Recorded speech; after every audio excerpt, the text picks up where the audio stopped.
Hi. Oh, my face cam isn't on either because I've been video recording. Ta-da! There we go.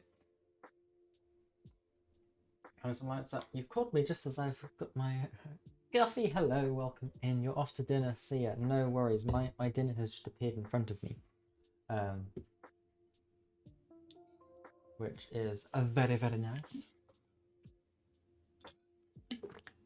So welcome in everybody. We're gonna have a slightly different stream today. Partly because it's going to start with me eating dinner, but partly because you will see from the title, this is a podcast style stream I'm doing. So I'm calling it the Dig-scussion. So we're just going to be mining some resources, probably terracotta today, smelting some stuff up, maybe getting some dyes, doing general resource gathering for the mega base. We're going to be joined by a few people, I'm sure. Eleni's already in the voice channel with us. I don't know whether Eleni is going to do some of her own resource gathering or whether she's going to give us a hand with some terracotta. I'm probably going to do my own resource gathering because, like you, I have a ton to do. Yeah. But yeah, we're gonna have a chat today. We're gonna have a chat because Mojang made an announcement yesterday about changes to how they are updating Minecraft, and I have quite a lot to say on the matter. I think we'll see.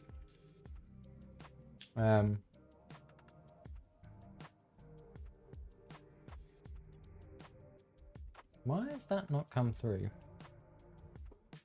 I have blurb re-enabled.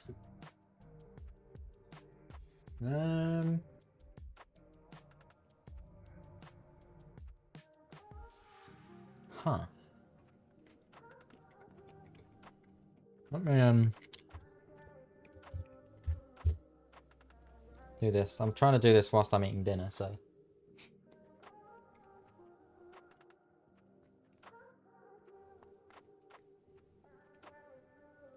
Bear with me, bear with me.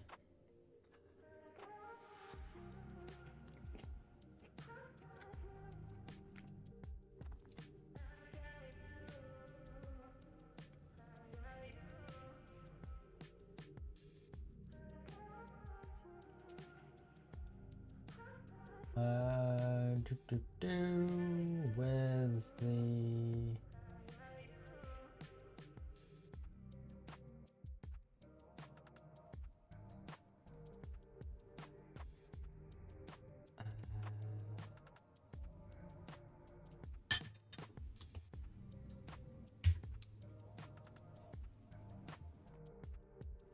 Run a quick little test.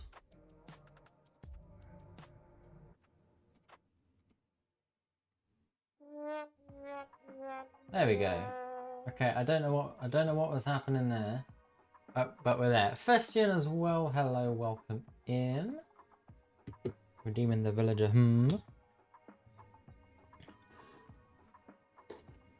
How is everyone doing today? I apologise that I'm eating my dinner.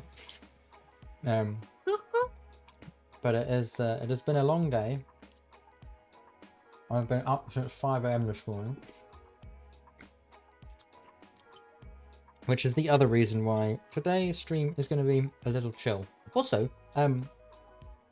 wonderful is my Minecraft has just randomly stopped crashing, which is great, which means I can actually stream Minecraft again. Yeah, what's for dinner? Tonight we have lemon gnocchi with like broccoli and mange too and beans and stuff. It's nice. really nice. I've not had gnocchi in ages. Oh, gnocchi is so good. One of my favourite ever meals.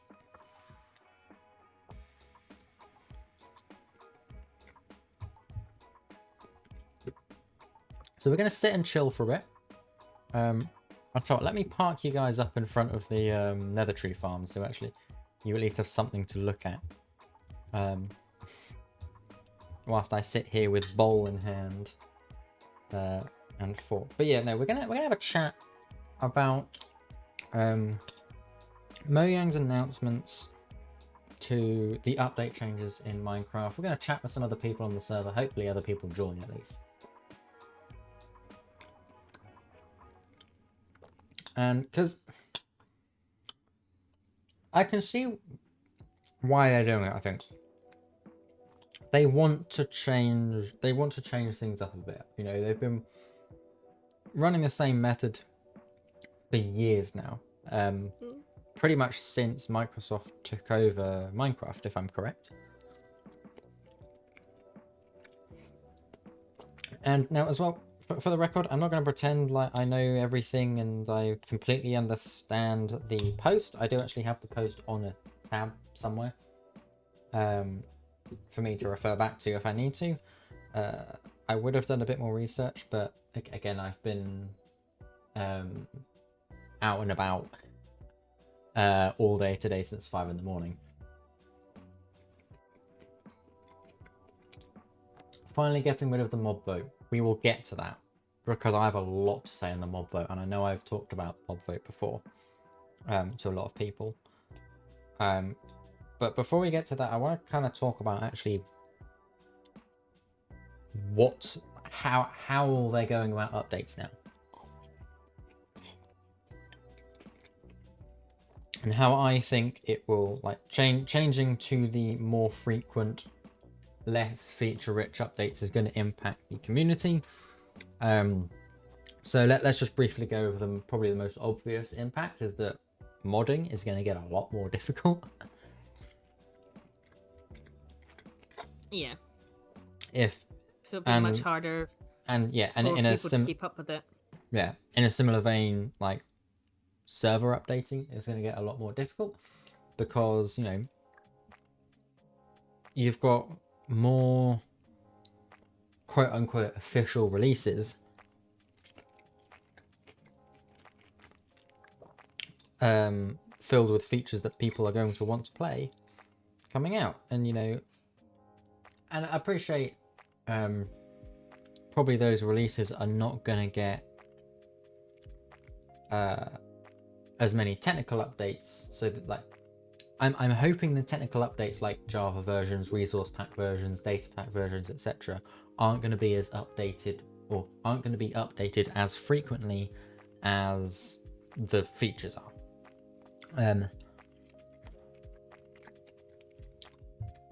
That would just seem like a really stupid idea. From my point of view, if you're constantly updating technical stuff in the background, like that's not just going to be a pain for like mod and data pack creators and stuff. That's going to be a pain for the devs as well if they're constantly updating like technical languages and stuff behind the scenes.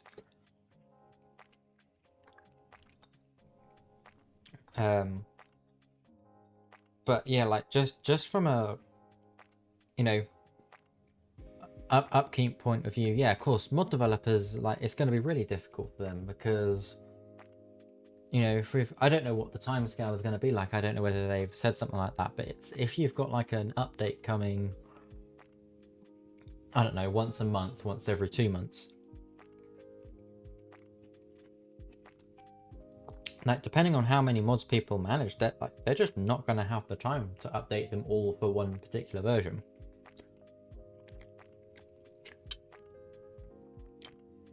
And I think part of this reason is a corporate thing. Because let's be honest, and this is possibly getting slightly in the realm of conspiracy theory, but Java is not very economical for Microsoft. It just isn't. Because once you've bought Java, that's basically the only money you put into Java. Everything, single other feature, mods, resource packs, data packs, skin changes, like cosmetic stuff like that, is all free on Java. And so it's no surprise that Microsoft doesn't like Java. And as I mentioned about the mods part being free, that's probably one of, if not the biggest general draw of Java Edition, is you can change the game, you can make it your own for free by community projects. And you know, obviously Bedrock does have mods and add-ons, and some of those mods are free, but a lot of them are not. They have to be bought through the marketplace, and obviously Microsoft are going to want people to do that rather than get free stuff on Java Edition. And like, you know, on the face of it, it sounds like a horrible thing to do and really scummy and all that, but at the end of the day, and for the record, I do hate that, but at the end of the day, Microsoft is a business. Doesn't matter how big it is, it's a business. They're going to want to maximize their profit. And sorry, go on. There's maximizing profit and taking the mickey. Because one thing to keep in mind as well is obviously Java was the main one for a long time, and it is the modding community and all that of Java that helped make Minecraft what it is today.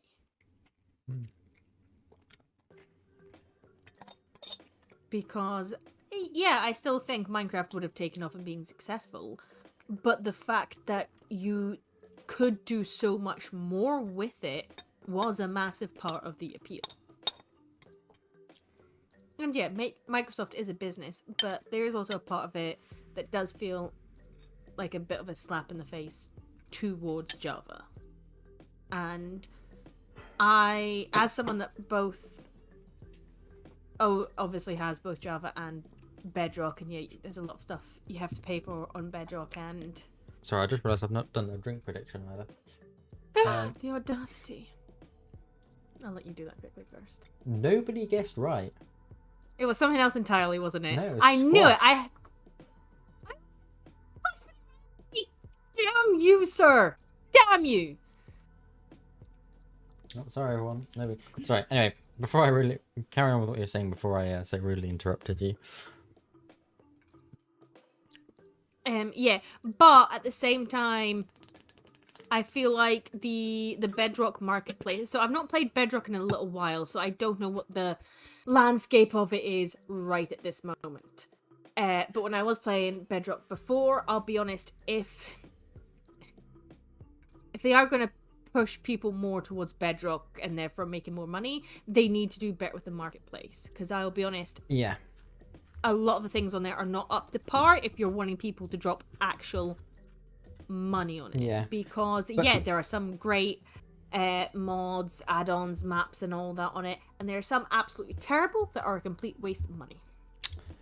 Yeah, but again, this is then kind of where things like go back and forth, because yeah, the marketplace needs to improve, but you know, at the same time, there would probably be the resources and money to improve it and probably bring prices down if Java was less supported or just flat out not there.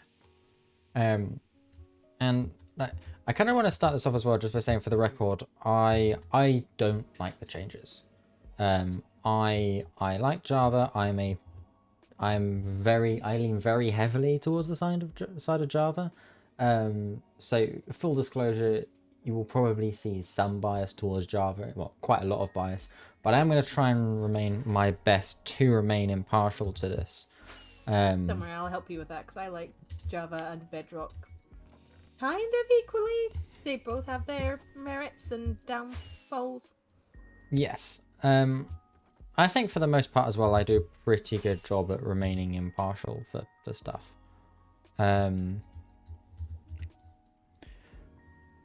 But like, I do want to kind of try and see things from, you know, the other side of the fence. And you know, looking at Microsoft as a company that wants to push Bedrock more, winding back Java makes more sense. And I think, looking at the company, I think they've done an actually decent job in that they are, or they're doing the wrong things for the right reasons as a company. If that makes sense.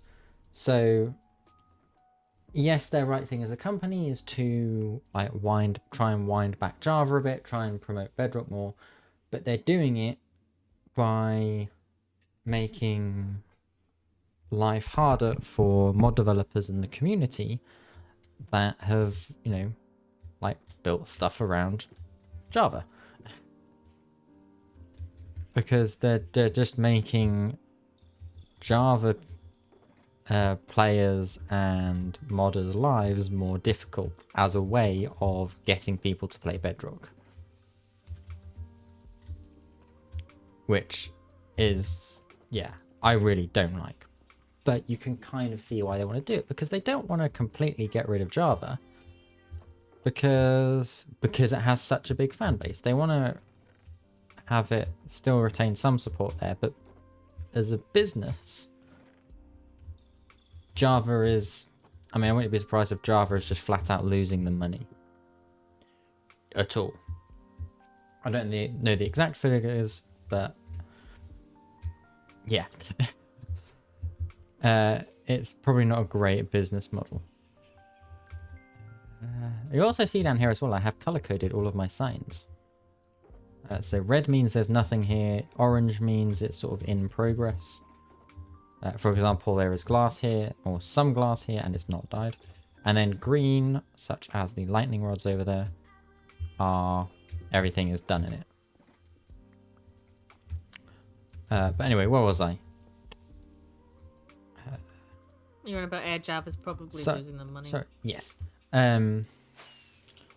So I think, like, I guess that whole section that I've just been talking away at is like why, like me trying to get my head around the why they are making this change.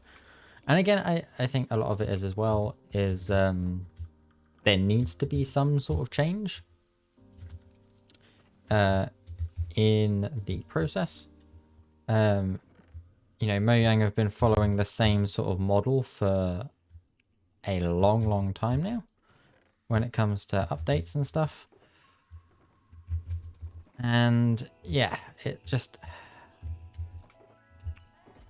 there needs to be some sort of change. But anyway, let's move on to some of the reasons why I don't like the actual changes that they've made. Like my problems I have with the physical changes, and I'm intrigued to get other people's inputs here on this as well. As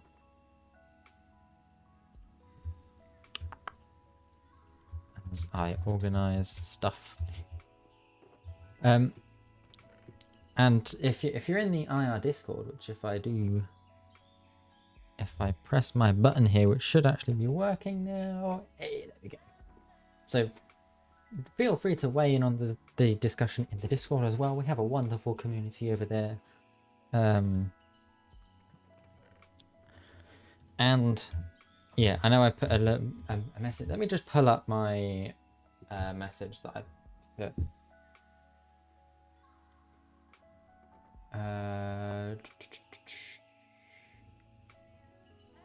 Where was it? Was it Minecraft chat?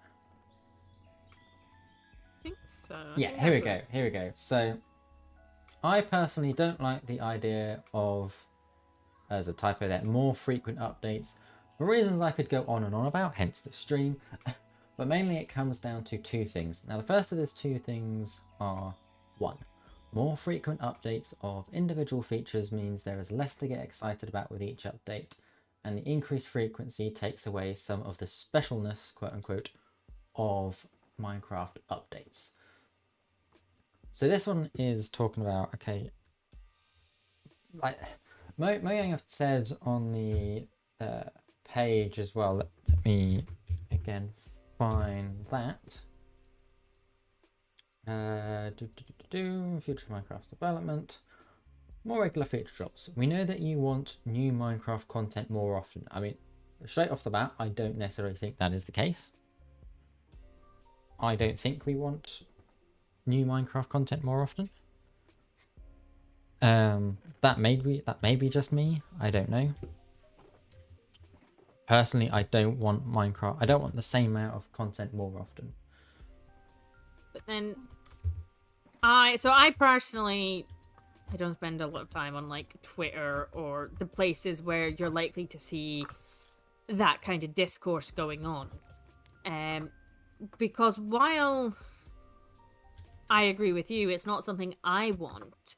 But at the same time, if that's what the community at large does want, then obviously, yeah, they're going to go with that. Because if that's what the community wants, they're more likely to keep putting money into it, etc., thus keeping everything turning. That's fair. That's fair. However, I also feel like you do have to be careful, because you've got to find a balance between giving the community what it wants and also doing what's best for the business and the product, because sometimes what the community wants isn't always what's best. Yes. And again, this is where my first point of Discord kind of comes in, is more frequent updates with less things in. Your excitement is kind of limited, and there's not that specialness of a Minecraft update. There's not that gravity that, oh my goodness, here is the Minecraft update that comes in once a year, every summer. It's great. We're going to get to experience all of this new stuff. That doesn't happen, because it's just like, oh, here's a new feature. Oh, here's another new feature. A few more weeks. Oh, here's another new thing. And don't get me wrong, new things are exciting. But, and I think it's also quite high risk, because it would only take one feature for the community to then like almost turn on Mojang, and again, the next update, mini update that comes around is just a bad thing. Like, the community is already going to be having a negative impact towards it, because the last update they didn't like. But I would argue that's technically kind of a risk anyway with any Minecraft update. Oh yeah, by all means. But with the way the big updates work at the minute is, yeah, it might be compensated because they might not generally like one feature, but they might still love the rest. The rest of the feature, and if you've got one update coming around with one feature, if the community doesn't like that feature, it's just like, update. This update's rubbish. Oh. And actually could lose a lot of interest in the game, or if you could see, if it's a particularly bad response, you could end up seeing some players drop off and just like not even be playing by the time the next feature rolls around. I'll gladly admit and say that is an extreme case scenario, but it's something that could happen. What else did I say in my initial thing? Let's see. It's about the increased frequency takes away some of the specials of the Minecraft update. Now, this was, I think, probably a slight misunderstanding as well on my part, in that they're not completely stopping the big major updates, just making them less frequent. So there will still be the odd big update thing, but probably limited to, I don't know, once every 3 years. Let's probably be realistic here. Once every 2 or 3 years. And I know I briefly mentioned it, but like, having just all these little updates, the specialness, the gravity, the wow factor of a Minecraft update is kind of lost, and it's just gonna get oh, there's another new update. Oh, this feature's cool. Oh, I really like this feature. Oh, this feature's rubbish. And it's just going to be a really quick short-term cycle of that. There's not going to be, oh my goodness, the Nether's getting updated this year, and then the following year, the caves and the cliffs are getting updated. We're getting proper big caves, and we're getting copper, and we're getting cliffs, and we're getting deep dark. And I appreciate that might not be the best example because that update got split into two anyway and stuff. But you get my point. And again, part of the excitement of the build-up of these updates was the release of the snapshots, which were never full updates. They were like teasers, testing in of the update, and people could test these snapshots, kind of watch how the full update was being developed, and it would build that excitement for the main update when the whole thing dropped. And I'm sure like the snapshots and stuff will keep going, of course. But there's not that extended period of time to build up, and I think that ultimately is what makes a like real top tier update. So how does the community respond to the development process of that update? Sorry, go on. So I'm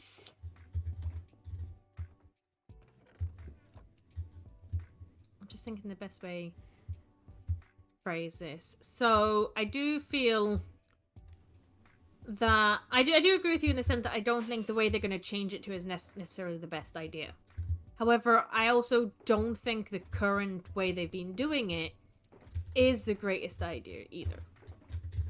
Because, yes, there is something nice about having the big Minecraft update. However, and some of this might just be a me thing, but I know for one, the most recent update, sure, some things were cool, like wolf armor, armadillos are cool, but I'll be honest, for the most part, I did not really care about the update.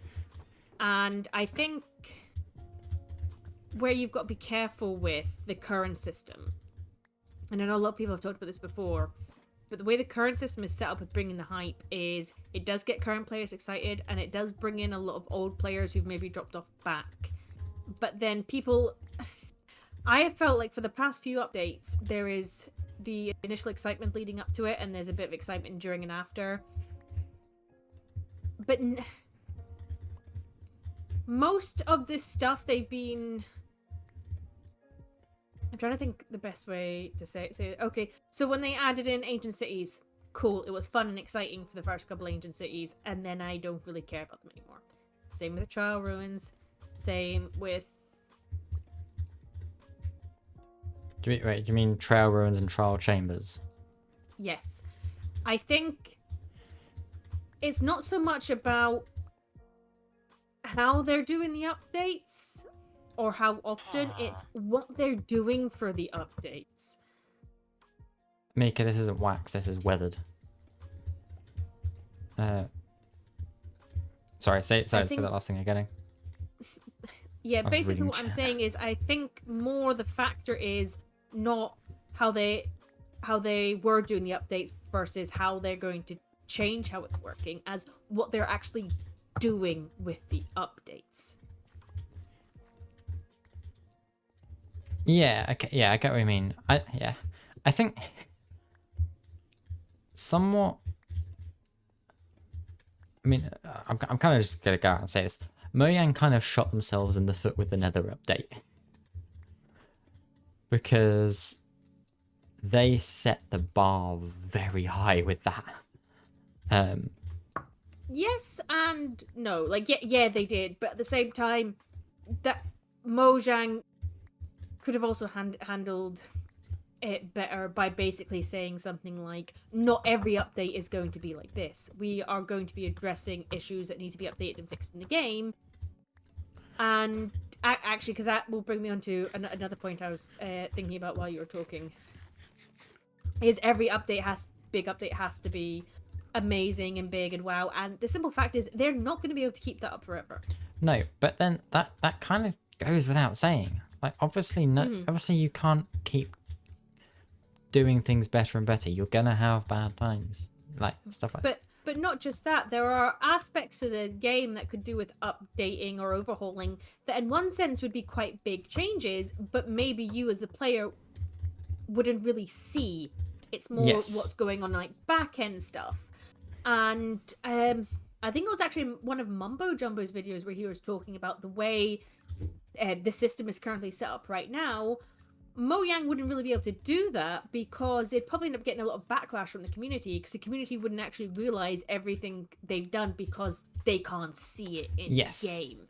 And at the same time, I do think going to more frequent updates might actually allow them to do a bit more without facing the potential backlash. Yes, yeah, and that is another one of the good points here, and again another good point they did talk about in the article was doing the smaller ones gives them a bit more time, a bit more ability to look through the community feedback and the community ideas section, whereas when you're working on a big update, you're working to the sort of dev feature list, if you will, and you're constrained by a theme, whereas these little updates are going to be a lot more varied in features over the years, and they can it gives them more time and freedom to explore some of the community ideas. Mine has talked about using wind to oxidize copper, which I think is a great idea. Personally, I've always thought that placing copper in water to oxidize it faster. If you you think of real life, the link between like water and rust and other oxidation mechanisms. My other idea that I have, I don't think I mentioned it on stream before. I've mentioned it briefly before to other people, but about using tinted glass to make beacon beams invisible. Yeah. It gives the devs more time to explore that sort of stuff and more creative freedom than in their sort of set themed updates. But anyway, yeah, I think so I definitely do think they needed to do something with the current system of how things are updated. Yeah, that we can agree in the long term. And yeah, I agree with you that I don't actually think quite how they're planning on changing things is the best idea. I think maybe some sort of like meeting in the middle would maybe be a good thing. Yeah, and I do have an idea. Like the themed bigger updates. Oh, let's hear. Sorry, I want to hear. Sorry, I do have an idea that we'll come back to later because it's a bit further down in the article. Okay. But I want to touch on first what they're talking about with on the subject of features. So we're talking about adding individual features, and this brings me on to my second point in my Discord message, which I will read out now. If you could sleep, actually, that would be great. Give me a second and I can do that for you.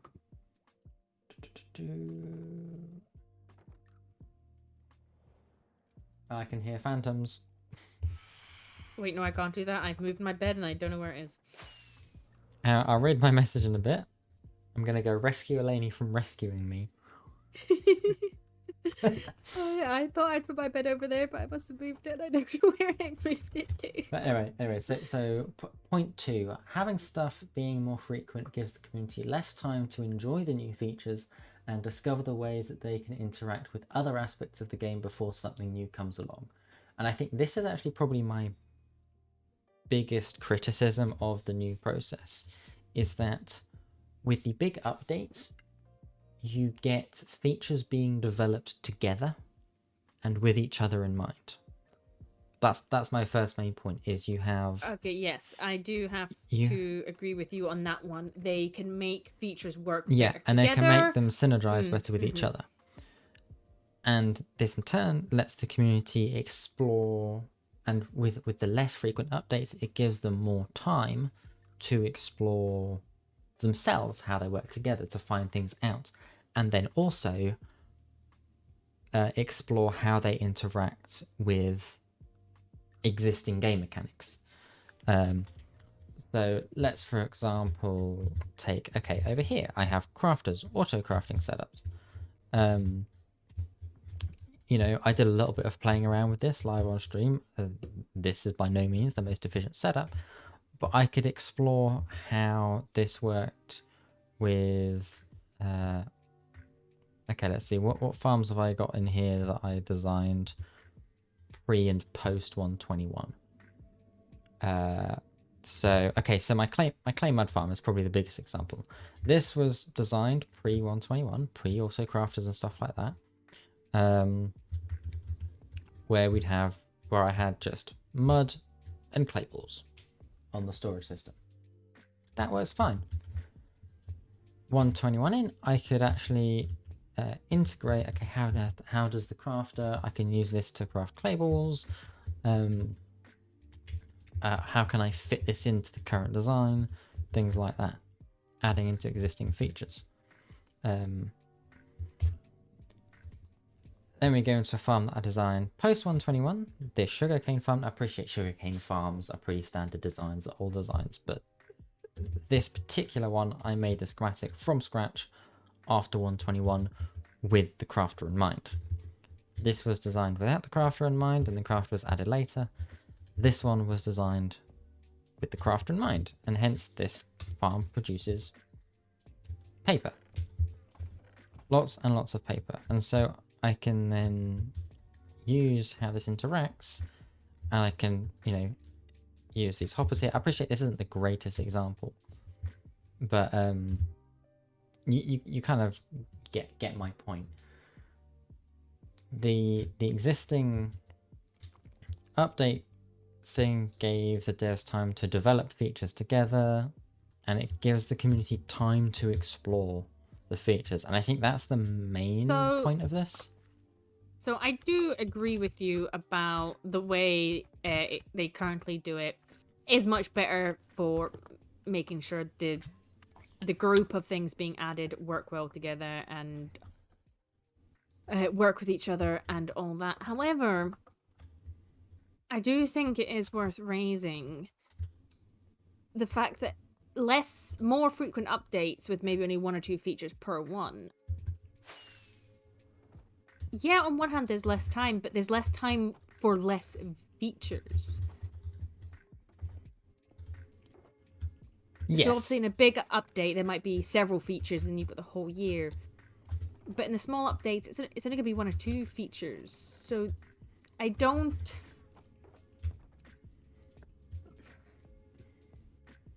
Oh, Eleni, can you do more things, please? Oh, Still yeah, need give me to a second. fix that. Yeah. It gives people less time to figure out new redstone constructions before there comes a new feature. Yeah, that's part of it. It's not just redstone, but like... Yeah, I don't 100% agree. Like, yeah, that may end up being the case. Obviously, in one sense, when it comes to like the new way they're going to be doing things, we can only talk in hypotheticals because they haven't started doing it yet. But yeah, there's going to be less time. But yeah, there's going to be less features to go through. Like, so I don't know. Let's say hypothetically they do it monthly, and you get 1 feature. You still have that whole month to work through, say, that 1 new feature. Which, while on one hand might not seem a lot, but when you're getting a big update in a year, there are several features, and yeah, you're not going to be going through all of them at the same time, if you know what I mean.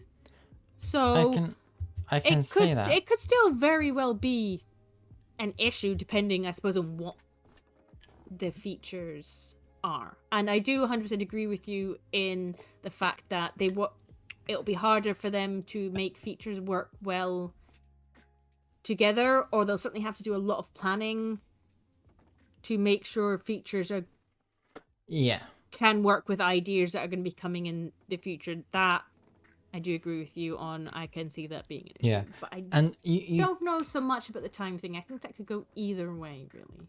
yeah, and like okay, you could say that yes, okay, you could then just redesign the existing features. But the problem with that is if you're doing frequent updates and you're redesigning existing features each update, one, that's more work for the devs, and two, like that means it means the game is constantly going to be changing, not having additions to it. And there's a very subtle difference. I don't think it's actually that subtle. Okay, it's okay, I'm perhaps over exaggerating it, but But yeah, you want things that you're adding in new to work well with what's already there. I'm not thinking so much new things working with what they've already got. I think that part is probably going to be easier. It's are the things they've already previously added going to work with things that they might have planned for future, because obviously they'll probably have ideas for things to implement. It's not just going to be one idea, do it, and then start thinking about the next one. And yeah, it's just going to be making sure everything stays conducive to each other going forward, I think is going to be the problem. And I feel like they could almost end up... Okay, this might be a better analogy. So, yeah, I don't know how many people here like writing, creative writing.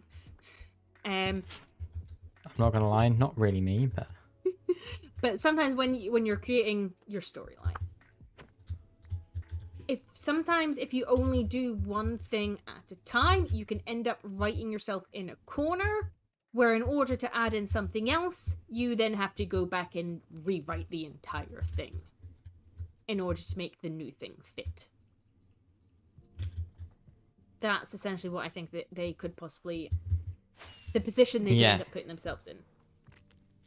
Yeah, no, you're right. I was struggling with the words to explain that, but I think I got it. What's Ufestion? I feel like I've missed something here.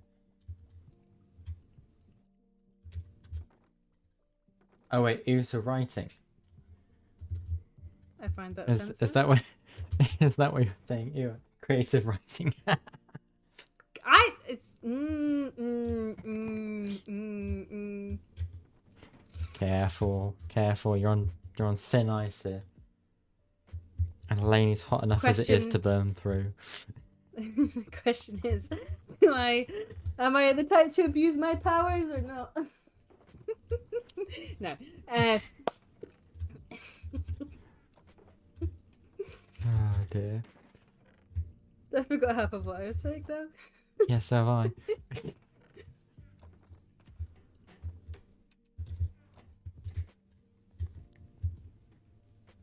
Minor, welcome back. Hey, Minor, hello. But yeah, I feel like essentially they're going to end up backing themselves in a corner and not be able to implement the ideas that maybe they want or maybe the community wants. Yeah. Because yeah, like I said, they're not just going to be working... like they will be doing one feature at a time, but they'll have sort of like a list of features they want to add, and there might even be community feedback or announcements to the community of features that it might be working on in future. And especially if they do that, then they would really back themselves into a corner, because it's like, well, the community wants this and is expecting it. Digging out a plugged up crushing plant. Exciting. So but yeah, like this isn't quite... Sorry. No, so say like this is probably my biggest concern with the update thing, is being unable to develop a I guess a portfolio of features to be developed together and with each other. Now they can sort of mitigate this somewhat, and I'm sure this is probably what they'll do, by sort of like staggering development, like starting developing the next feature board before they finish the previous one. So there'll be like some overlap in the development process, and that will help things, but it's still not quite gonna have that same integrated feel as some of the major updates. Admittedly, there are some of the big updates, mainly more recently, that have felt a bit disjointed and have had to be separated a bit. But again, like you look at the Caves and Cliffs update, you know, I think that probably would have gone very differently if they developed the caves, or the cave generation and the cave biomes and the mountain generation and biomes and the ancient cities and the warden. If they developed those all individually, it wouldn't quite have that same... No, it wouldn't feel as cohesive. Yeah, cohesive. Yeah, it wouldn't have that cohesion. That's going to be, I think, part of the issue going forward. It's not going to have the cohesion. And okay, so this is a bit of a tangent to what we're talking about, but something I have felt for a while is sometimes I wonder if Mojang leans a bit too much into community feedback for things.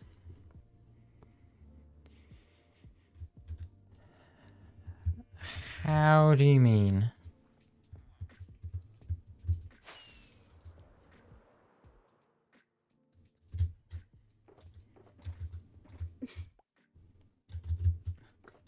So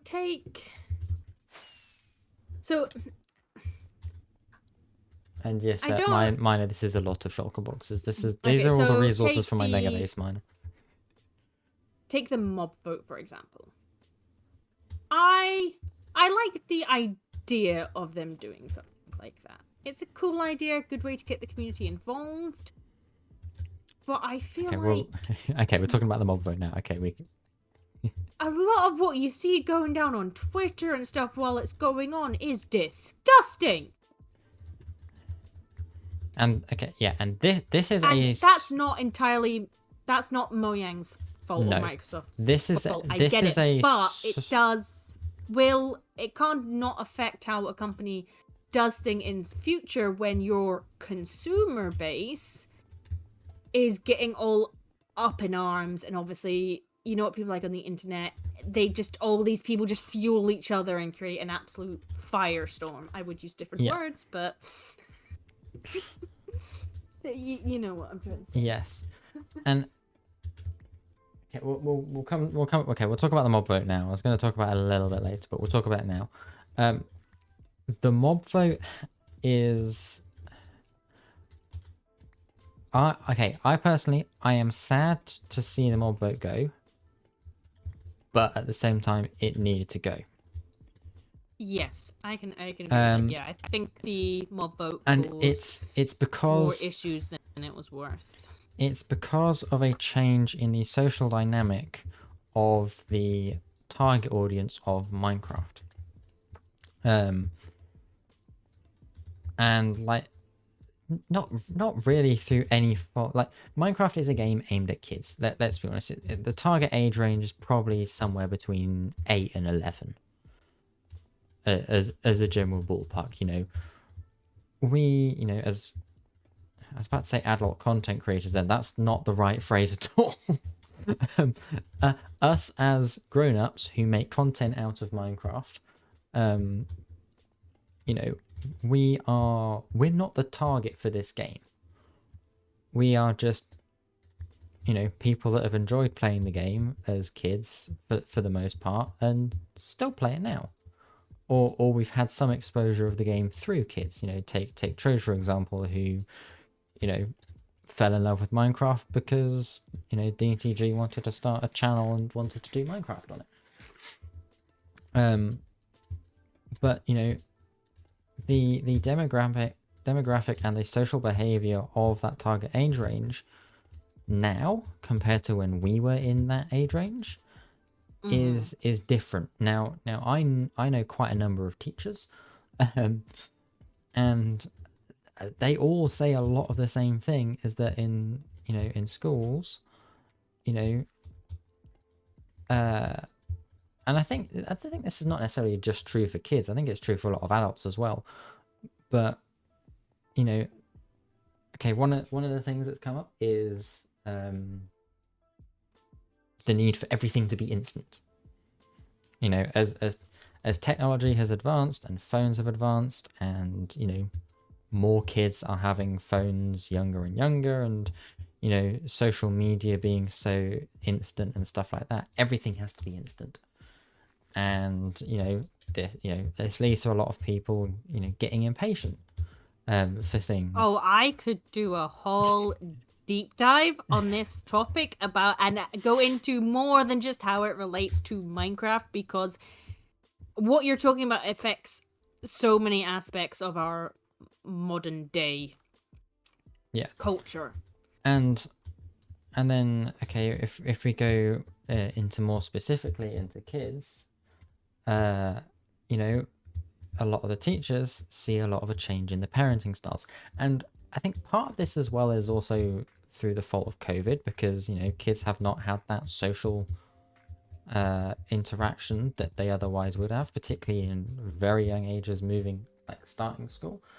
And there's no concept of, and again, coming into parenting style changes, there's no concept of, actually, I can't have something and I'm just going to have to deal with it. A lot of the teachers that I know and speak to, the parenting style is, I think it's called like soft parenting, and it's basically give the kid whatever they want. You want a bit gentle parenting? Yes, that's it. Okay, so I have seen a few things on not TikTok, but YouTube Shorts. So I'm assuming it's on TikTok and Instagram Reels and that. Yeah. And so I've seen two distinct styles of gentle parenting. One is what you're saying, and one is what I'm assuming gentle parenting is supposed to be. Yeah. And it's not giving your child whatever they want. It's just about dealing things, I suppose, in a more soft and gentle way. Because at the same time, we're getting on a little tangent here. I'll make it short. Yeah. This could maybe be another podcast discussion for another day. We could maybe do another podcast stream for going into this for another day. Is saying we should restart the gaming news podcast, the one that you and Keegan's did. But it is. This is something that I've had discussions with a couple of my siblings and other people about. But is the way parents treat their children, but they wouldn't treat another adult like that. It's like, if you wouldn't treat another person in general like that, you shouldn't be treating your kids like that. And I'm not just talking about serious things. I'm talking about even just the amount of parents that they're like, no, I would never raise my voice against another adult. It's like, well, then why are you raising it against your kids? I can understand obviously parents get angry in that, but to me it almost seems a little bit hypocritical that you wouldn't do that to another adult, but you'd do that to a child. Yeah, I mean, I think that's the aspect that I don't understand. I think there's raising your voice at someone is something I'm sure everyone's done it at some point in their lifetime. Whether you get caught on a bad day and push the buttons, it's how you deal with it afterwards. Raising your voice should never be something you intentionally do.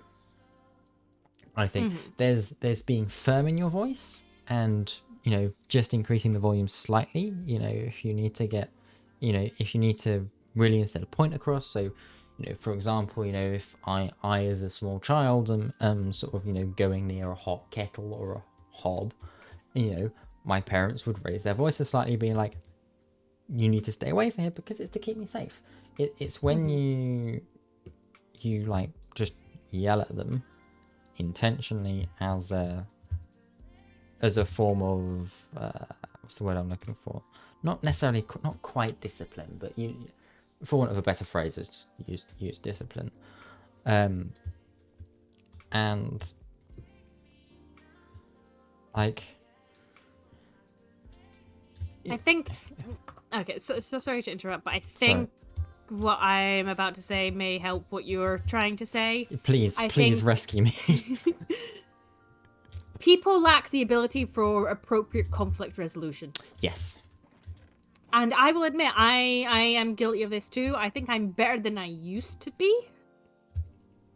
but I'm still not saying I'm good at it. But yeah, because especially because there's so many things in media that seem to point to being aggressive, and I suppose quote unquote asserting your dominance is the way to get yourself heard by essentially squashing other people down, kind of like if you're the loudest voice in the room, you'll win by default. And I feel like it's kind of like that, or like people, and this kind of ties into what we're saying about how instant gratification, we're a throwaway society, where it's like, well, if someone disagrees with you or isn't doing what you want, you throw them away and find someone who will. And it's like, that's not how things work. We need to learn how to, you can disagree respectfully. Yes. And it's that combined with what I was saying about, a lot of people growing up now, just being basically given whatever they want, which is where the main issue with the mob vote comes in, because what you have is, okay, you've got 3 mobs, and you have different groups of people wanting a different mob, and they're all just like, I want this mob, I want this mob. If I don't get this mob, I can't deal with it and have a hissy fit. Well, okay, so and let's go to when you're only going to get one of the mobs, that means you're always going to have the other 2/3 near enough, that are then going to throw a hissy fit because they don't get what they want. Yeah, and I can obviously understand. Obviously, children or younger people are going to react, or in one sense should be reacting a bit more emotionally than fully grown, quote unquote, functional adults should be. Saying that, if you spend any time on Twitter or Reddit, you'll see that's not always the case. But anyway, so I remember, I can't remember what mob it was. I know it was the one that had the isolager in it. I think that was the one that also had the glow squid and it was the moo bloom. The moo bloom, wasn't it? Yeah. So I originally wanted the isolager. I thought that would have been cool because at the time there wasn't goats or anything like that. And obviously the isolager lost in the first round of voting. And was I a little bit miffed? Sure, I was a little bit miffed. The thing I wanted didn't win. But beyond being miffed for 5 minutes, I no longer cared. Do you know what I mean? I didn't actually lose anything. Something... It's not like anything was being taken away from the game. Yeah. I think, at the end of the day, personally, I think every mob in every mob vote has been pretty cool. For the most part, I both love and hate the Sky Rats. I think the idea of the Sky Rats was great, and I liked the idea at the time. I feel iffy about them now, but I wouldn't necessarily want them to be taken out. See, I like phantoms because people get annoyed at them. And that's the other thing as well. It's a bit of a weird thing. Because I wouldn't. But... It's like I was saying, I wouldn't want them to be taken out completely. Yeah, I'd miss them if they weren't in the game in some weird. Yeah, and the thing is, there's way. there's always going to be things about games that annoy you, but sometimes those things are meant to annoy you. It's like sometimes when you're in a game and they're talking about an NPC, or you're watching a movie or a TV show and they're talking about a character, and people go on about how much you hate that character and how annoying they are, and then you're like, but that's the point of the character. Like, that's the entire point, you muppet. Yeah. Hold on, I want to take a slight tangent to mention what Miner said in your chat. Where he was like, I raise my voice at my boss all the time. You'd be surprised what we can get away with on my job, LMAO. But that's another thing where you've got to be careful about talking things online is context and rapport. Yes. Or what your job entails. Like, technically, at my last job, I was forever shouting at my manager.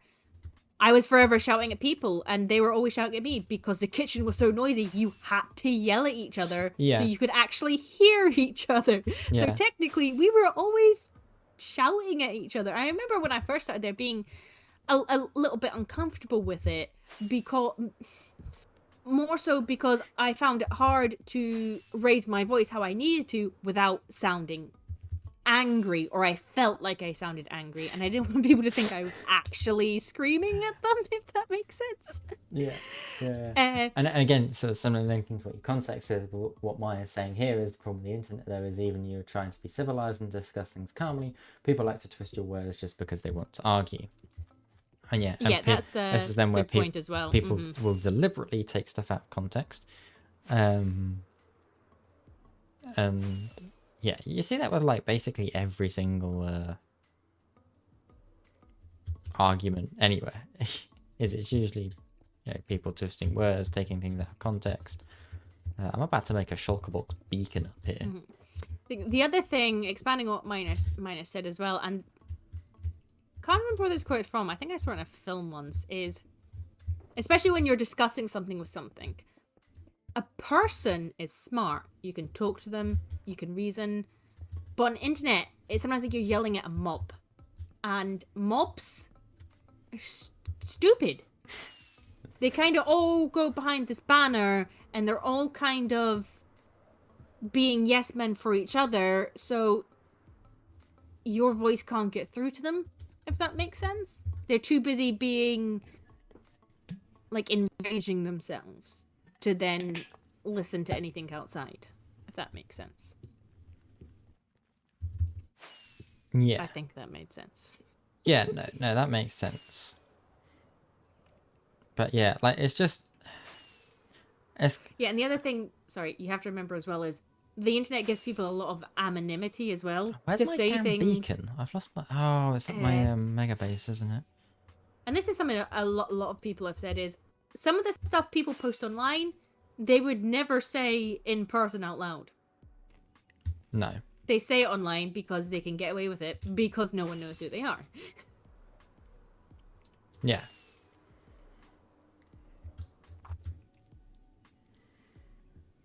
And then when you add kids into this mix who are going to be generally acting a little bit more emotionally and not necessarily, I wouldn't necessarily say irrationally, but obviously, especially younger kids don't have the rational processing that fully grown adult has. They're just like, I want this thing and I can't have it, so I'm upset. They act immature because they are immature. Like, exactly, but then a good part of it is the and fact then you that have are, other kids or adults arguing with them, so then that's feeding it as well. Yes. What you have is, yes, Minecraft's target demographic is like 8 to 11-year-olds, but you've also got teenagers, adults and stuff in the mix as well. And basically what you get is these different age brackets that deal with things in different ways. And again, the vast majority of the voices is in that younger age bracket, all mixing together. And the younger people will be very impulsive and brash, and the older people will they're older, they'll be thinking that they're right, which is then that's then a problem that you have with the quite a lot in the higher age ranges. Yes, and and it's just a whole recipe for disaster. Yeah. And in some respects there isn't really a way you can get around it. No, because the other problem with the internet that I've noticed in a lot of things, not just to do with Minecraft, is even sometimes issues can seem a lot bigger than they are because the people with extreme views are the loudest. So it seems like there's a bigger uproar than there really is.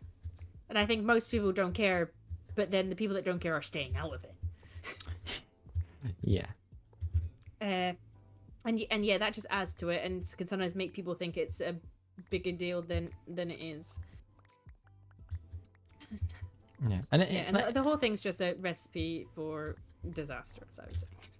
Yeah, and like it makes me sad because I loved the mob vote and I loved the idea of the mob vote, and you have the devs that have tried to put something as a great way of the community to like directly impact development of the game live,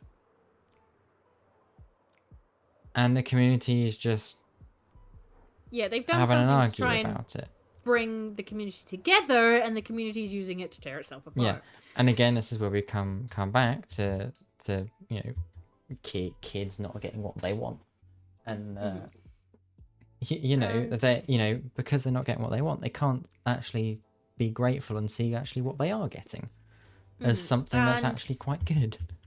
So it's one of those things, because sometimes, yes, the parents of the kids have a responsibility.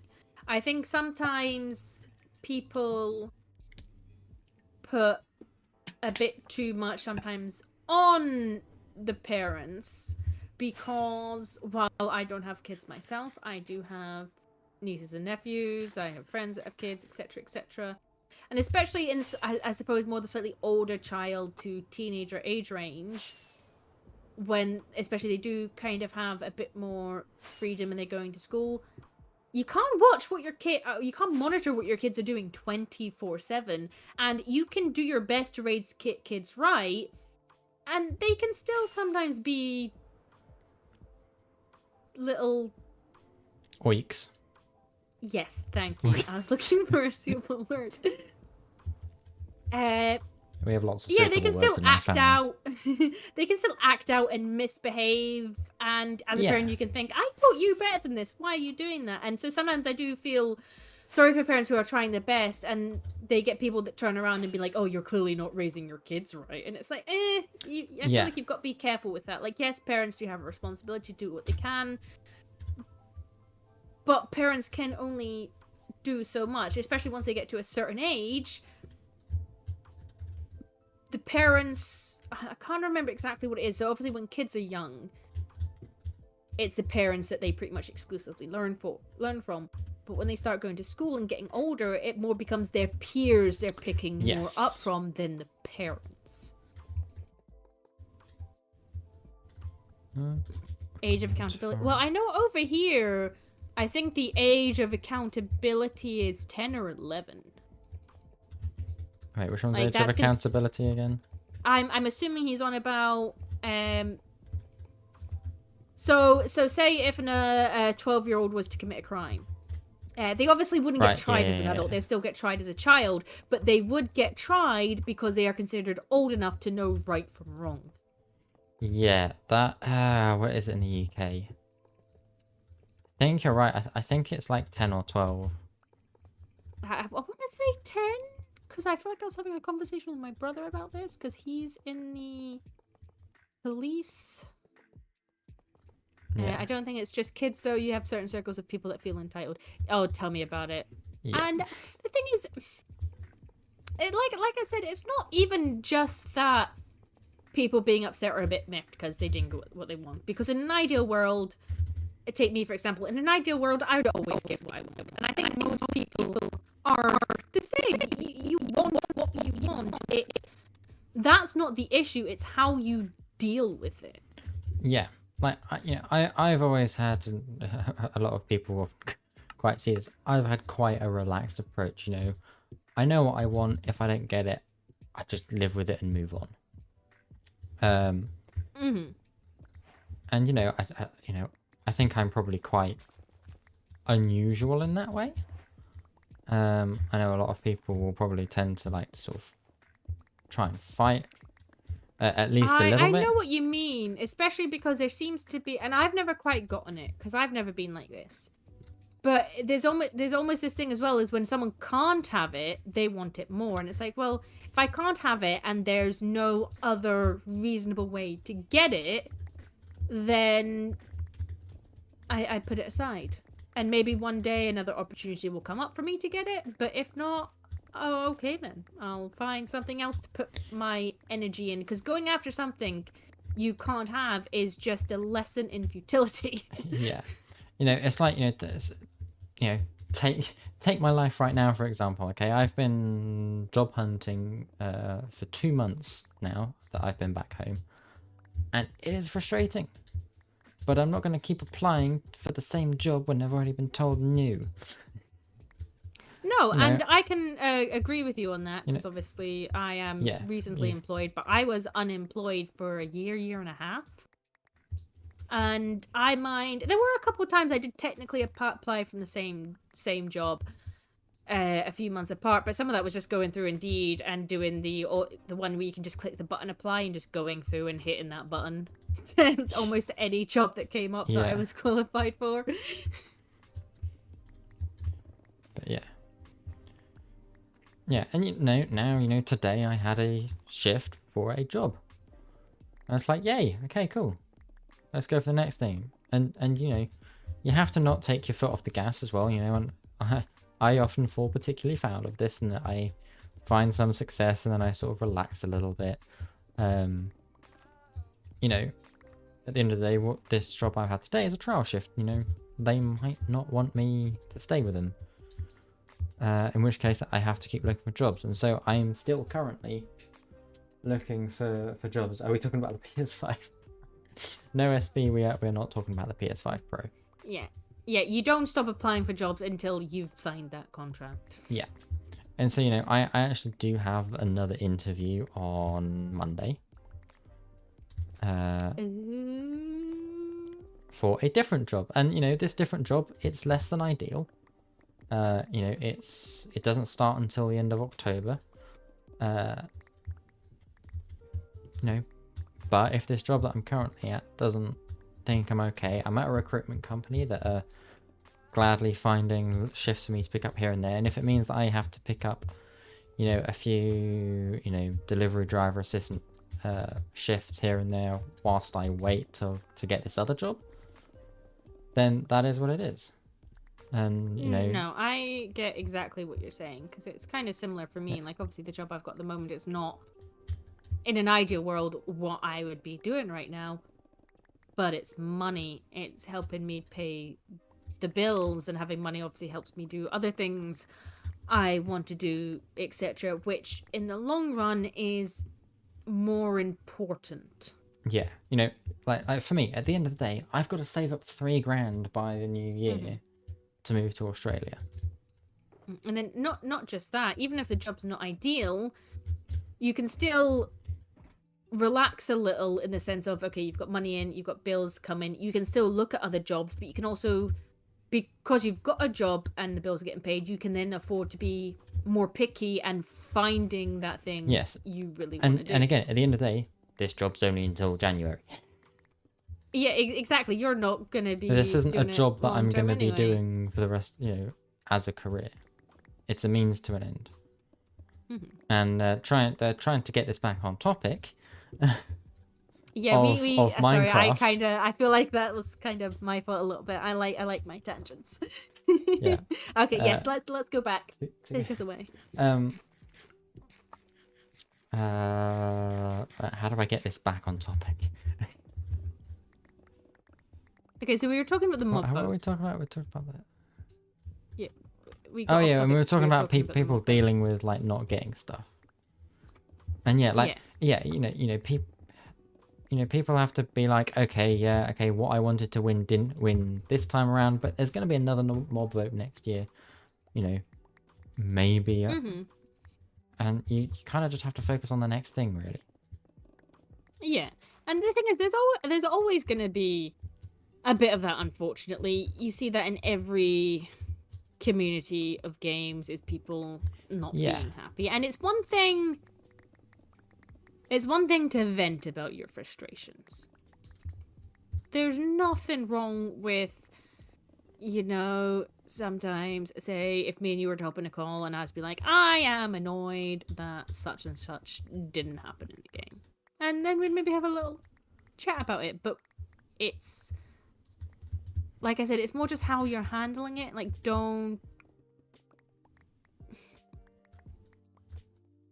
there's no need to get like super up in arms. Like, it's okay to be miffed or a little bit frustrated. Yeah. But and I think as well, I think it's probably now's probably a good time to sort of move on slightly and say the community is not the only problem with the mob vote. No, it's not. And while I think for the most part Mojang did as good a job as they could, there are some instances where it didn't go well after the mob vote. Most notably, and I'm curious what you think I'm about to say here. Which mob vote was the community most disappointed with? Anyone in chat want to hazard the guess? The one, was it? Are you on about the one that had the copper golems in it? Was it this one? I can't remember. Or the one with the sniffer? I'm not gonna lie, I can only remember what won. I'm gonna be honest. Nope, not Glow most of Squids. the mob votes have kind of meshed together in my brain at this point. Yeah, it's the same for me. Not Glow Squids. You're not talking about the most recent one with the armadillos, are you? No. No, I think they've done a great job with the armadillos. Personally, I think they look. I feel cool. like you're on about the one that had, was it the copper golem, the guy that lived in the mine shaft, and wasn't it the one that had the sniffers in it? I think you might be right, and yes, I am indeed after that one. Phantoms. Aha, yeah.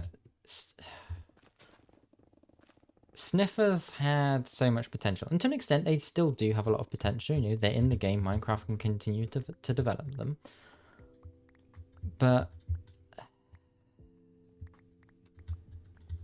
they got voted in, and then like nothing really happened with them. Okay, so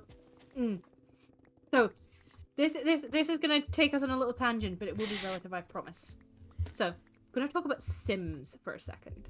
Now, Sims, you'll understand why I'm bringing this up. Sims has a lot of DLC content that you pay for. And as someone that owns most of them are pretty good. Some of them are bad. But one thing EA tries to be careful of is they sometimes hold back on cross-pack compatibility because they don't always want people... It's trying to balance between giving the people that are buying it what they pay for, but also not feel like, for the customers not to feel like they're forced if they want to get this pack, then they have to get this pack for the cross-compatibility features. Yes. And I can understand why EA might do that. SB, I don't always like it, but it almost feels like Minecraft in some cases are doing the same thing. Because it gets the same vibe. Because the other thing with some of the Sims 4 DLC is it's often implemented in such a way that if you don't actively want to play it, it's not going to bother you in the game. Yeah, like can I in pause Sims you there, 4, Hannah? I need to take my jump, and I need to take my headphones off to do that. Pausing. Hang on. I just realised I've got to try and not show what's written on my jump because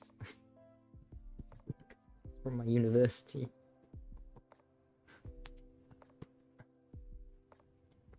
He is an absolute muppet, isn't he, folks?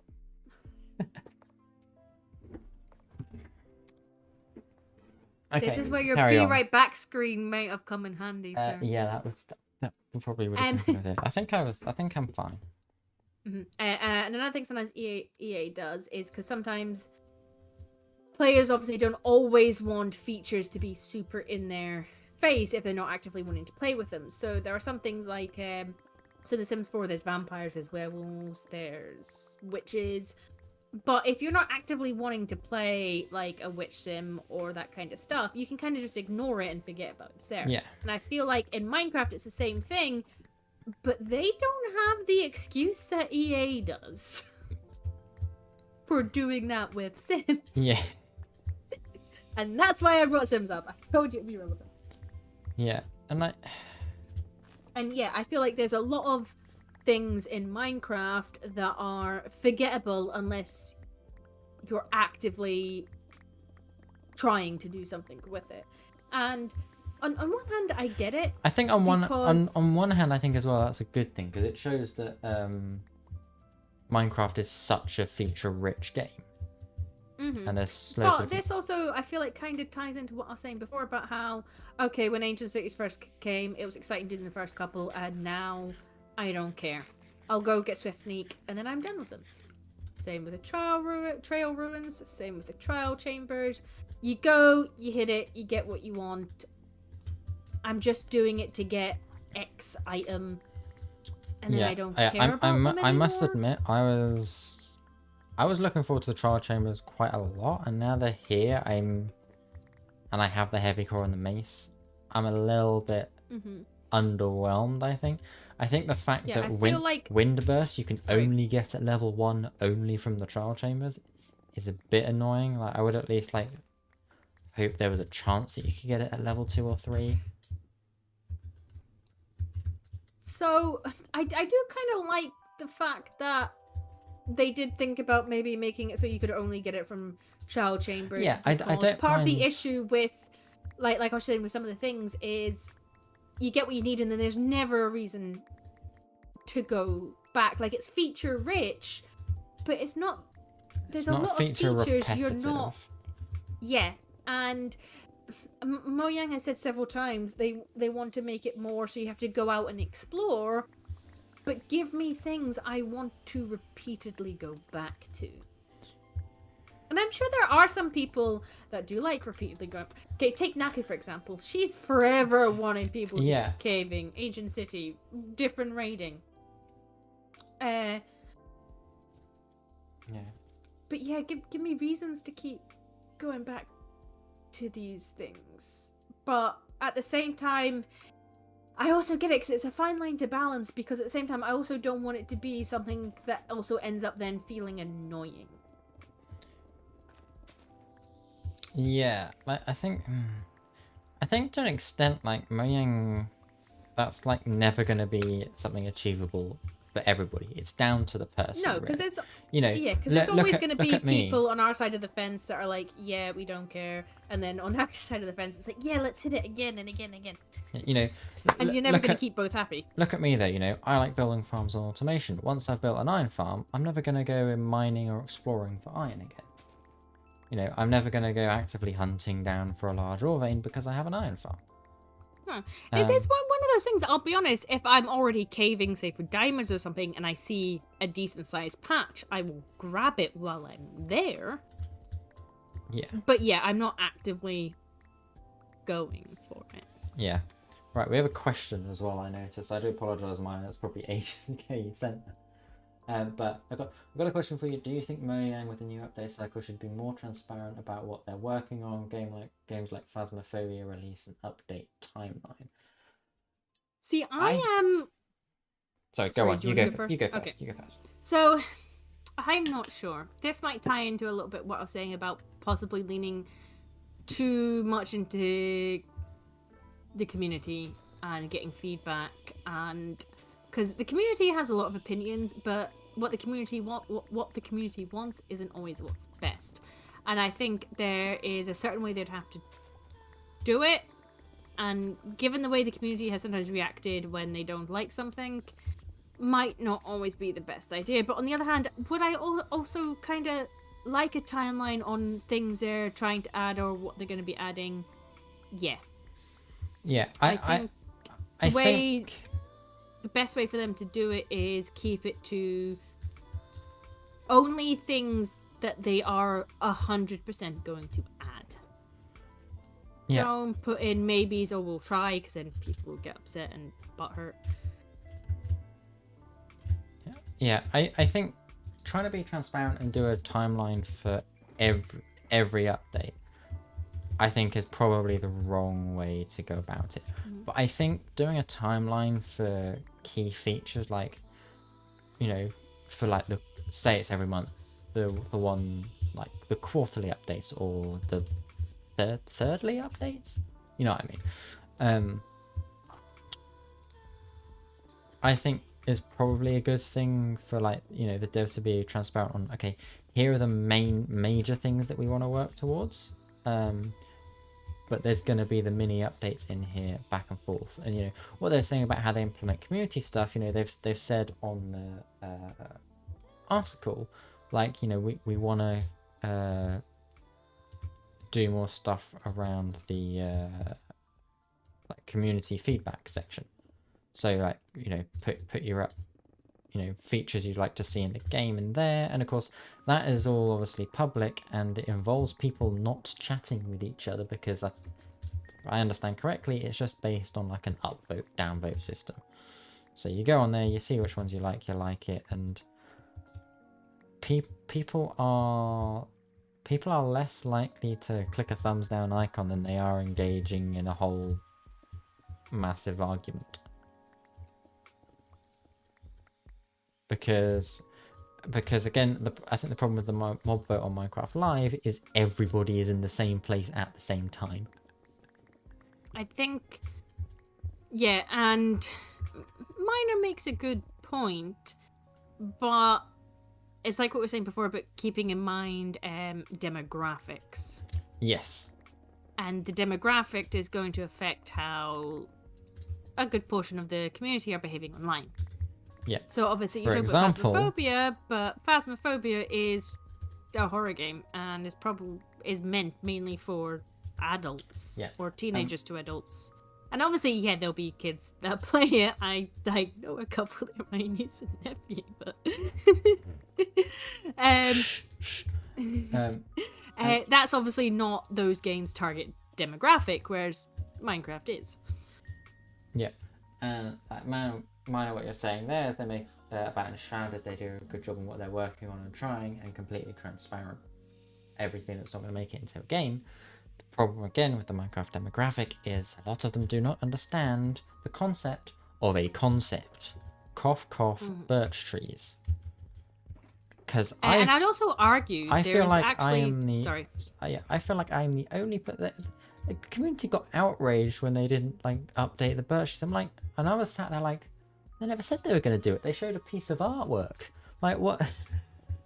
The thing is, I was a little bit sad. What is everyone? That Yeah, I was a bit they sad ended that they up never went through not with being it. able to do it, because I love the idea of it. But they said that it just wasn't feasible for them to do it. So I was like, okay, I'm sad, but okay. They didn't I'm even, not gonna they didn't then even send show them- anything in game. They showed a picture of artwork done by someone and said, Yeah, I'm not "Hey, then gonna this throw is cool." a hissy fit on Twitter because of it.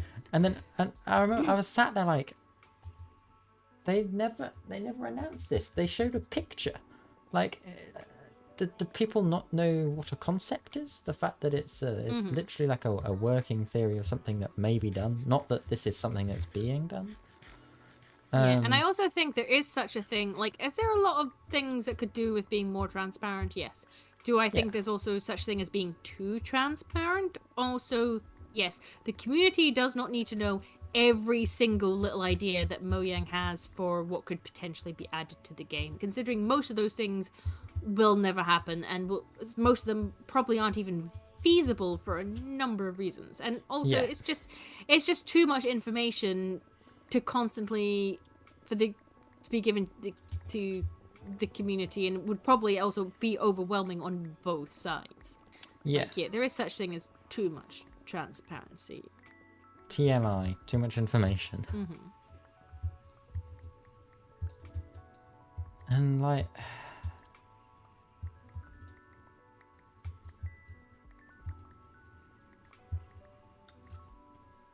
but yeah, they want to keep some things under wraps so people get excited about the crafter for one. Yeah. Yeah, that's the other thing. Sometimes it's nice having a bit of a surprise. Yeah, and a bit of a curveball. So okay, and this is also something I wanted to talk about tonight, is other games and other games' approach to updates.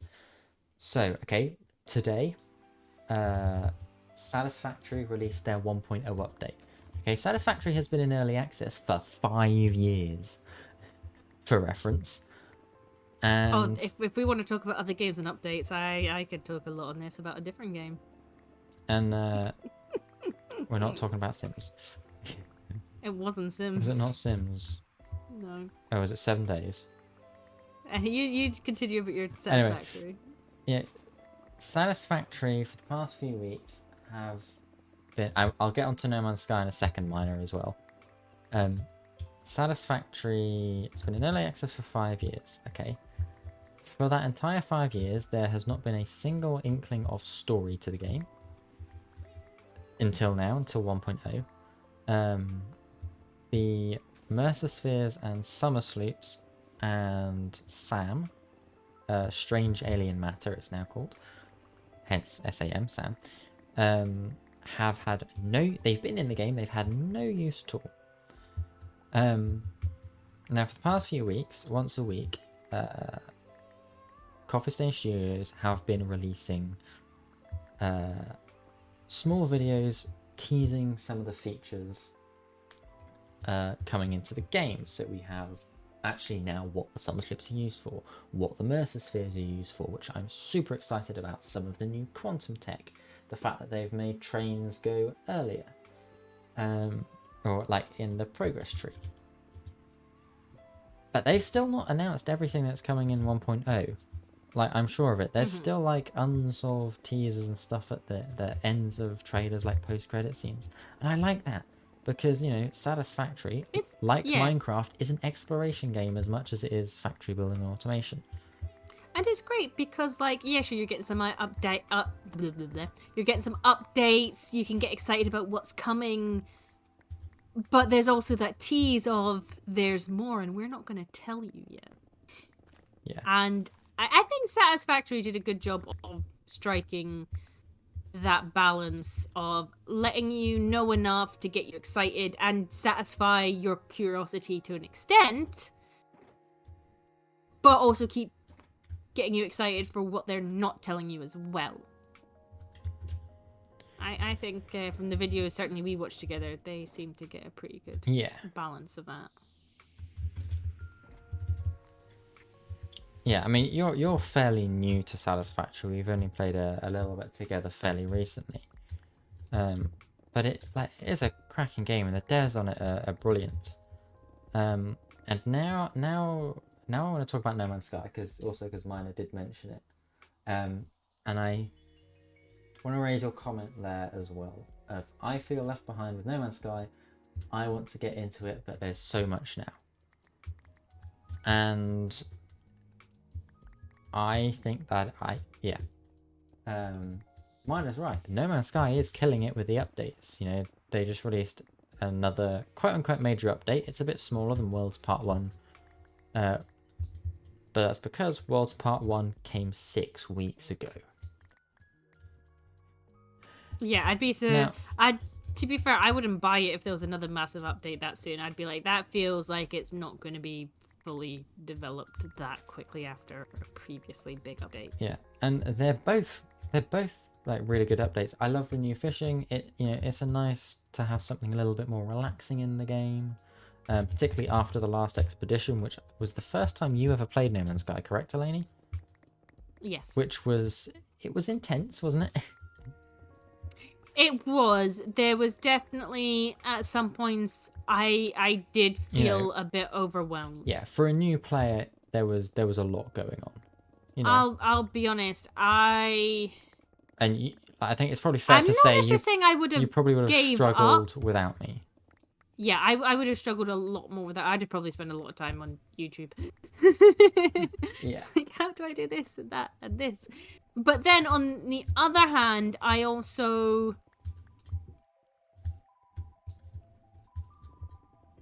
And this isn't your fault, but because I was playing with someone else, sometimes on the flip side, that can be overwhelming because then you have to feel like I have to keep up.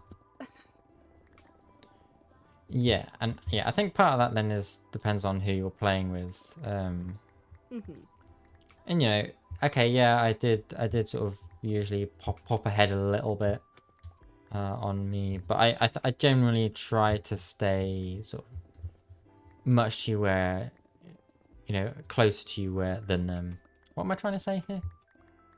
I try to not just rip off on the thing.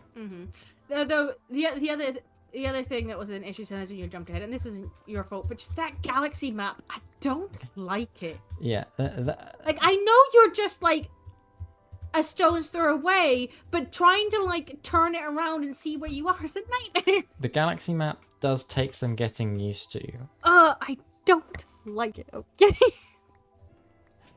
I will probably get used to it, but I don't know if I'll ever like it. I'll just learn how to tolerate it.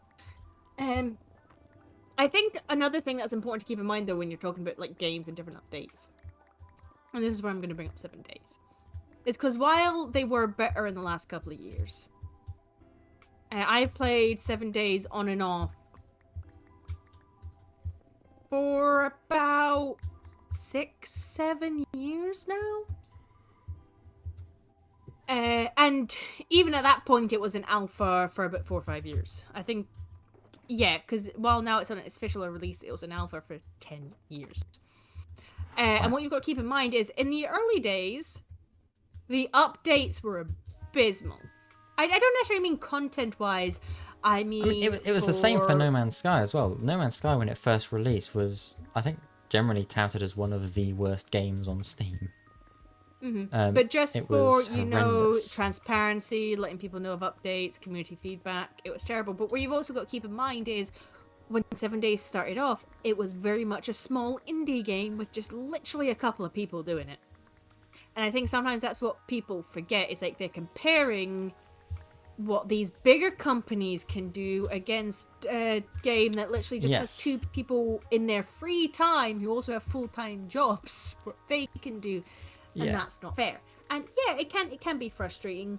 I still sometimes got a little bit annoyed with 7 Days, because even though while they did get a bit better, there were several cases where things they had promised got pushed back, or they would talk about aiming for a mid-year release, and sometimes you got it a year later.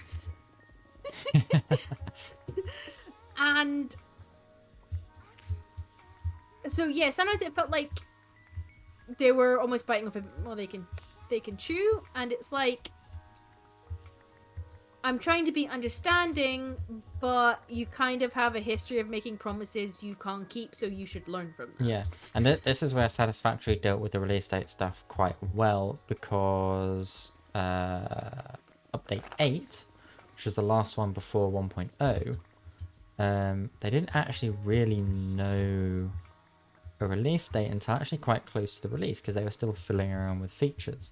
And so Snut, the community manager, in the fairly regular update videos, and the answering the community's questions and stuff, which always contained, when is update 8 going to be, as any community would ask.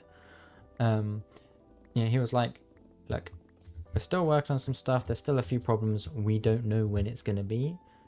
We're hoping it's going to be within this time frame, but we can't put down an exact date yet.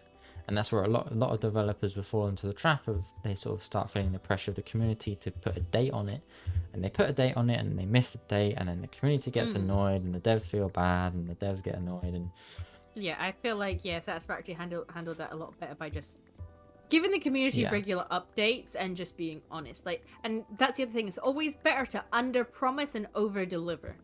Yeah, I think Coffee Stain Studios probably has the most prominent, like, community management team out of any developers. And the thing is, I'm sure even with Satisfactory, there was with actually people with being up in arms in the Ghost comments Ship about Game, stuff. Ghost Ship Games is probably up there as well. What's Ghost Ship again? I recognize DRG. DRG, yeah, okay, yeah. I never actually paid attention to the name. which is actually very good for them, because they are a very, very small company. And speaking of DRG, let's actually talk about DRG updates, because the DRG updates are, I think, actually quite interesting. Okay. So DRG has basically a season-based update kind of thing on their major updates. So recently they had season 5 release. Yes. Sorry. And they released a whole load of stuff to that. That's my orange, there it is. New enemies, and they do this every season. Now this is not like a Fortnite season or a Rocket League season which lasts 90 days. You know, 3 months? Yeah, 3 months. A DRG season will last a year plus. However, in between that time, they offer patches and slight improvements like gameplay tweaks, weapon balancing, things like that. And a little bit like what Miner was saying, they release update roadmaps of when they're hoping to get stuff done. The other thing that Ghost Ship Games do is dev streams. So I'm pretty sure it's once a week, a bunch of the devs hop on the game and just play and chat with the community. And I think this is where it helps when DRG probably has the kindest community of any computer game I've ever played, certainly.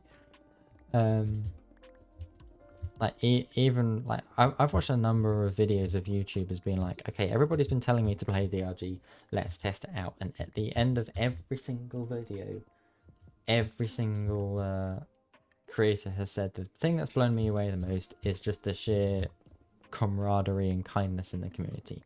Even just from just joining random lobbies and no dwarf gets left behind and we run a has 4, has 5 mission and I'm just really struggling. There's always somebody that comes back and helps me in just random lobbies. And you know, the devs are just really great at engaging with that community, and I think it's partly both ways. Is, you know, the community likes the game because they can engage with the devs, and the devs like working on the game because they have a really great community. And I need to change my pickaxe. And no worries, Miner. Great to have you in, and yeah, the whole thing will be on my YouTube channel as well. You can go check it out on the live section because I stream on YouTube now too. DRG is awesome. Yes, Festian. Festian, you should totally join us for some DRG at some point. I'm also out of carrots.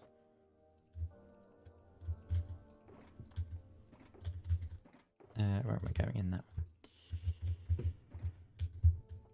Carrots. Ooh, I may need you to bring me some stacks of golden carrots, Eleni, because I'm down to my last stack.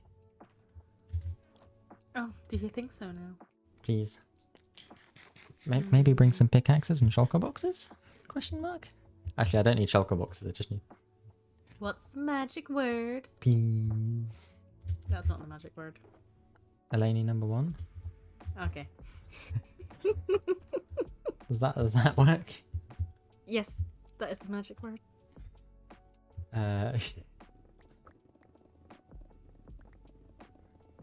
Anyway, where was I? Yeah, but like DRG is like a video game done right, in my opinion. Like, or at least certainly that style of video game. The whole thing wouldn't necessarily work for Minecraft because they're just different styles of games.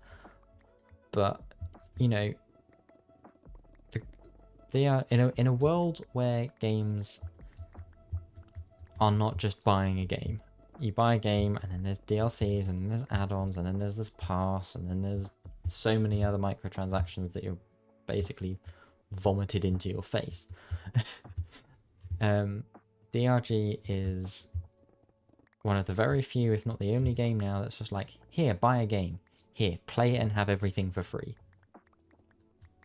Yeah, that's one thing I do love about DRG is while there are a couple of DLCs, it's purely cosmetic stuff. It's nothing that adds or changes anything about the game beyond what your armor looks like. Yeah, and I've bought a couple because you know they're on the Steam sale and they were like £2 each. There is one I was looking at and I really like the look of it. Which one was it? At some point now that I'm working. Was it the GSG Guardian one? I can't remember the gold. what it was called off the top of my head. I just remember looking at the armor and thinking that's pretty. But yeah, but it's like DRG, it has a season pass, a performance pass. It's free. It has a cosmetic tree. It's free. You know, it has season events and cool, you know, weapons and cosmetics. They're free with the exception of the DLC ones. Like, it's such a feature-rich game for only having to buy the game and nothing else. Which I like because, while yes, all these different game companies are businesses, so one of their primary goals is obviously going to be making money. However, sometimes I feel like the making money aspect is the be all and end all. Yeah, and I think like you can't really do the same thing with Minecraft, and I think part of that is because it's such an old game. You know, it's 15 years old this year, and Jeez, you that know, makes me feel so old. Please stop yes, talking. yes, there's people growing up, but you know, at the end of the day, like you're kind of gonna run out of people to buy the game. Let's be honest, because you know, parents, you know, people our age, and you know, they're gonna start giving their accounts to their kids, which is gonna stop people from buying the game. You compare that to DRG, which is very new in The thing is, comparison. the run Minecraft has had is already extremely impressive. Most, Yeah, well, maybe not everyone will agree, but in my experience, most games, like, you play for a bit, and then that's kind of it. Like, you might come back to them here and there, but okay, let's take a really popular game. Let's take Call of Duty. yeah. So just hold that thought a second. Yeah. Firstly, big thing was that if you went up to complete a season pass, you could always get those cosmetics while playing. And particularly now with the most recent update with season 5, you can go back and play the old seasons Yes, which is fantastic. and get the stuff that way. Sorry, carry on. But yes, let's take Call of Duty for example. So Call of I Duty have is no a experience with that, so this is all you. it's a first-person shooter. It's a franchise. I have played some. I do own a couple. I've never really played the campaign on any of them because they're not really my game. It was more the multiplayer aspect. Is I had a few friends that were into it, and yeah, sure, it could be fun being in multiplayer, going around shooting the zombies in zombie mode, seeing how far we could get. But even out of like people I know in the past that have played it, they would buy it, they would play the campaign, and then they would maybe play the campaign a couple of times, like increasing the difficulty, etc., etc. But then once they were done, they were done. Yeah. Like, they would get their, like, 60, 80 hours of gameplay, and then generally they wouldn't go back to it unless they were playing, like, the multiplayer with friends, or they'd maybe then replay it, like, a year later or 2 years later, etc., etc. But then they probably wouldn't, because then by that point there'd be a new Call of Duty game out, which they'd then be buying and playing. And I feel like that's the case with a lot of games, is I suppose because a lot of games have, obviously, they have their a start features. point and an end point. Yeah. And then once you've played it, sure, with some games you might go then back and play it on a harder difficulty, or if it's in a game that you make choices, you might play it a couple of times to explore, like, the different routes the choices might take you down. Yeah. But then once you've kind of got the story, that's it. Yeah, and again, like what you're saying, you know, with the people want to play the campaign and then they'll just stop.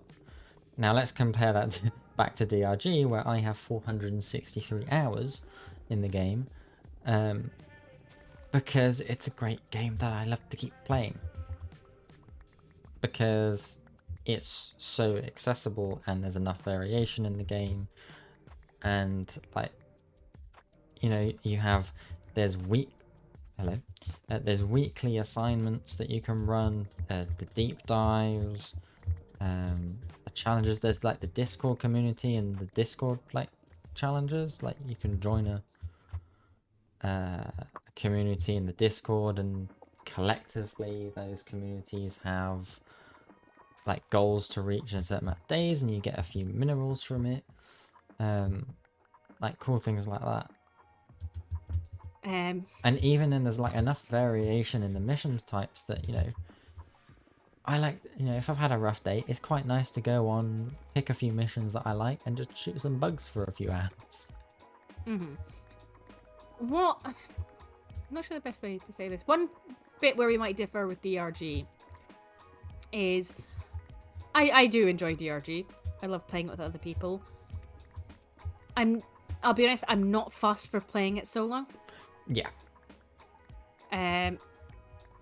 But that's nothing against DRG, that's just me. Where DRG has a difference, and I can't put quite my finger on why, but going back to it, Call of Duty for a second, where I'd sometimes play like the multiplayer fighting against each other or doing the rounds of zombies. I was more playing it because that's what they wanted to play. Like, I did still have fun doing it, but I wouldn't have really been fussed whether we were playing that game or not. Whereas with DRG, yes, I'm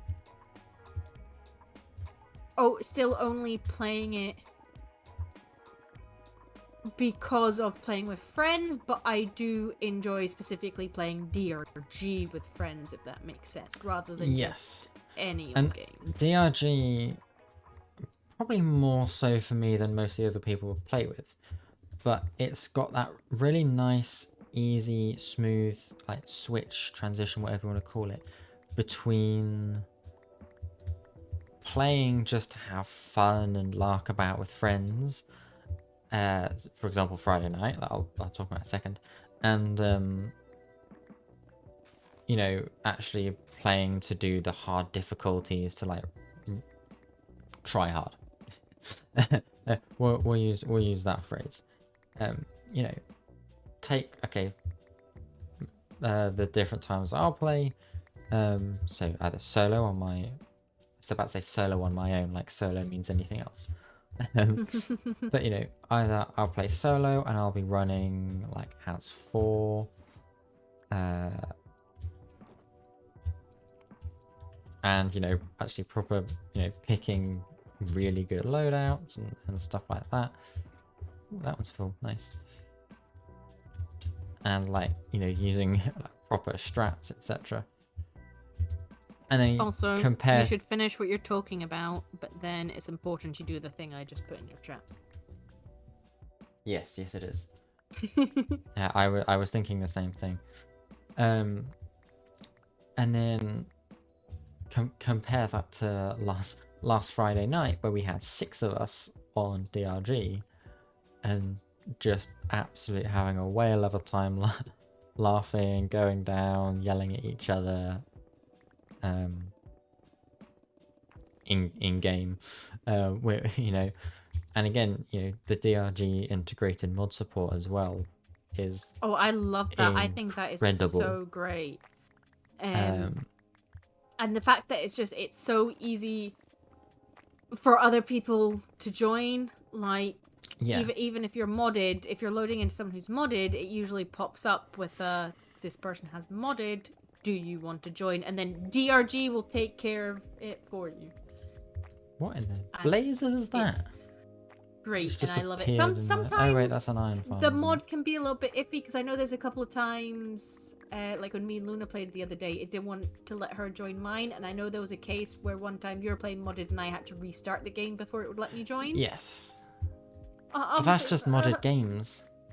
Yeah, and I would even argue that's just games in general. Sometimes it just decides to be weird and you need to reset something. That's always going to happen with games. Yeah, but like Discord's mod support, Discord's mod support, DRG's mod support. DRG modding scene is not really good at the minute. Yeah, I know it's limited, and there were a few issues surrounding, I think, was it Mod Hub? I think, but I think they're fixed now, correct?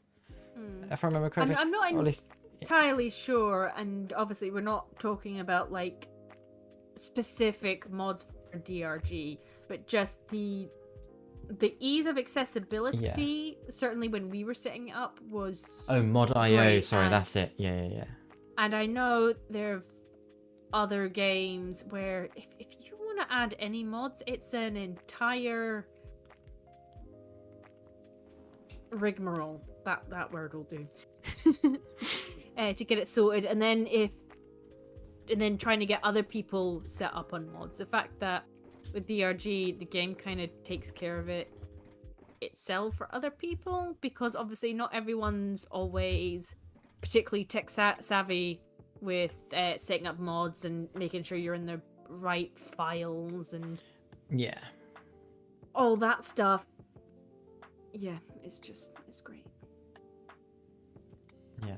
But no, we're gonna take a break there, and Oh yeah, I was bringing you carrots. Come back and yeah, we'll come back in a few minutes. Elaine's gonna bring me some carrots, and yeah, we will continue the discussion in a few minutes' time. Gonna let you borrow some.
Okay, we are back. Back. Goodness me, my YouTube preview is an hour behind. What the hell? Yeah, the preview. That's terrible. Anyway,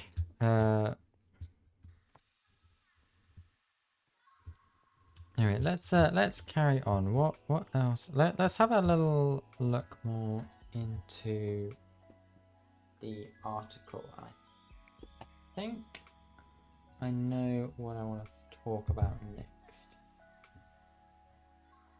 Yes, tell me.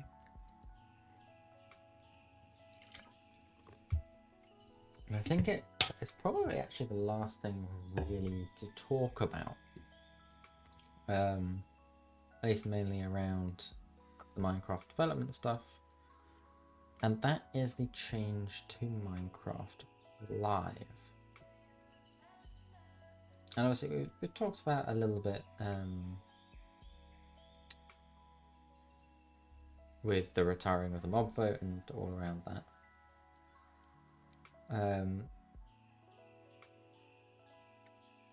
But they're changing it so it's now happening twice a year. Okay, that doesn't sound like a bad thing. Yeah. Okay. Again, no. So this is something I think is a good thing. Okay. No, it's just the way when you really started speaking, it was Sorry. like you were apprehensive about it. Sorry. Yeah. No, It's probably that's just because more you were me trying just. to read at the same time. Yeah, it's me trying to read and like sort of articulate my voice and try and sound interesting and podcasty. You do articulate your voice very well. If I We're do say so gonna myself. we're gonna use a more general use podcast voice. Eleni knows what I mean. And yeah, I think this is good.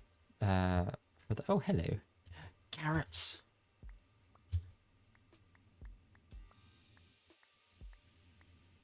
Okay, I think that's Especially those cars. probably good. Thank you. Now let me put these away. Like, you know, from the community engagement point of view, yeah, it's great. You know, Minecraft Live is one of the, you know, main points of community engagement and live thing. And you know, they're saying it's a more focused broadcast. Will happen twice a year. It'll be packed with everything you need to know about the latest features. So this again comes back to, oh, for goodness sake, you're doing this again, aren't you? Oh, You said you wanted my pick. You didn't say how you wanted it. Yeah. Fair enough. And what am I saying? Yeah, and this kind of comes back to what Mina was saying earlier with you know, being more transparent and stuff. So, you know, this is them, you know, I guess, you know, what I was saying about them outlining the main features they want, not necessarily everything they'll do in the update. And yeah, stuff like that. Quick question: do you have different shulkers for the different colors of terracotta, or are you yes. just putting them all in? Okay. Yeah, I'm doing that so I know there's full stacks in every shulker box. Okay. Anyway, continue. And yeah, so I think overall it's really good. If I don't really see much of a downside to having 2 Minecraft lives instead of 1 Minecraft live, except for the fact that it just means there's going to be double the amount of yelling in the community, potentially.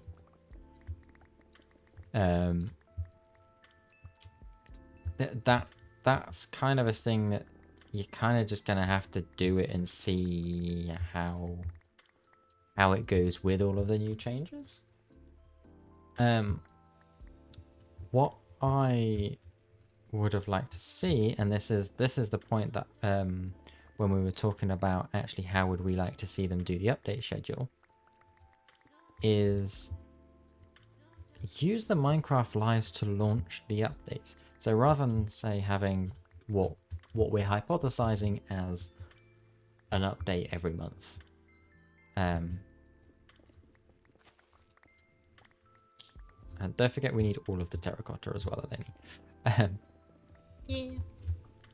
Yeah, I've assigned a shulker to the white because I'm not seeing another shulker with Yeah. white in it. And so, because what they can do is, if they're having like a Minecraft live every 6 months, is they can launch one update and talk about the features and stuff that they want to do in the next one. And it's going to bring in that frequency and allow them to sort of scale down each update. But again, it'll allow them to keep what we were talking about with that integration of the features together and developing features together and not making the updates too small, which I think is potentially what could happen.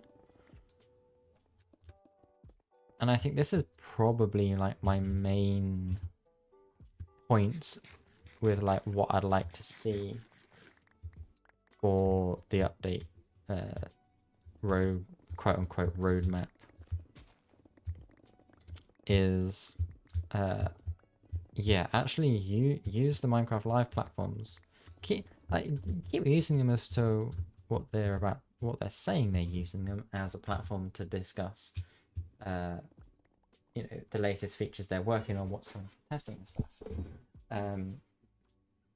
But like use them to launch the updates. Because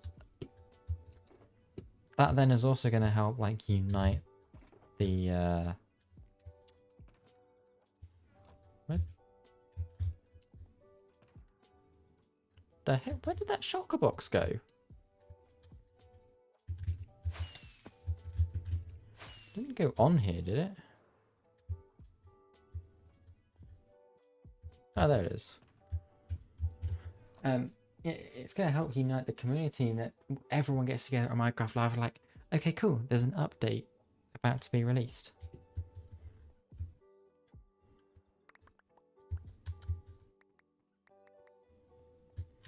And I think it's just generally would get everyone in a better mood for discussing the then upcoming features.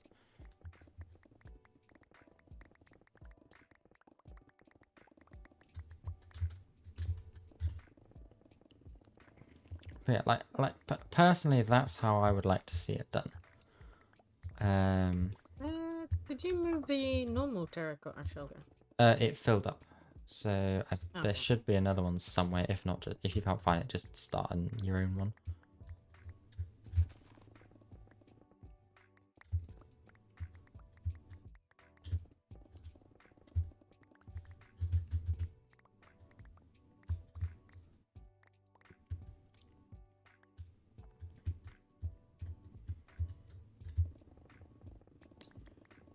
But yeah, right. Is there anything else we wanna talk about in detail about Minecraft and stuff? I guess on the subject of because like we're only a couple hours into stream, and I generally like to do sort of 4 hours ish. It's a good stream time. Let's have a little discussion on features that we would like to see come into Minecraft, shall we? Oh, that's a good one. And What there's features would you like there's to see? obviously and like I'm not saying this is updates, because obviously, you know, we want to talk about features that would get added into the smaller updates on the roadmap that they've got, or the plan that they have, I should say, because it's not really a roadmap, is it? So saying something like an end update is not really what we want. And if there's anybody in chat, I want an end update. SB, I want an end overhaul. energy drinks are not hydrating. No, I want Oh, we've end got biomes. oh, we've got I want friends. end city updates.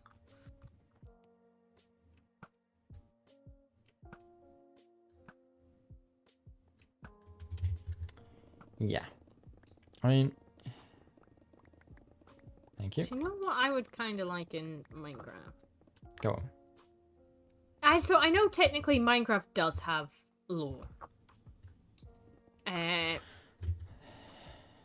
Mojang has spoken about it, though it's something they generally keep under wraps. But there is a bit of lore. I personally would like a little bit more lore. I like uncovering things and knowing the story behind it. Okay. I wouldn't say I want lore in Minecraft. I don't necessarily mean like But lore the items? like entire fictional story, but just like.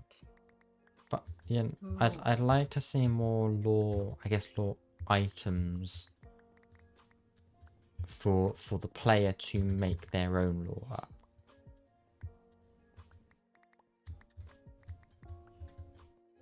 If that makes sense.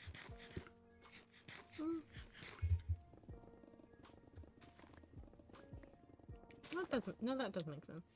Because I think putting any sort of proper lore in starts then to restrict the No, when I say lore, I still mean like finding the balance between, because you could still have bits of lore without feeling like you are, I suppose, entrapping the players into then working within that lore.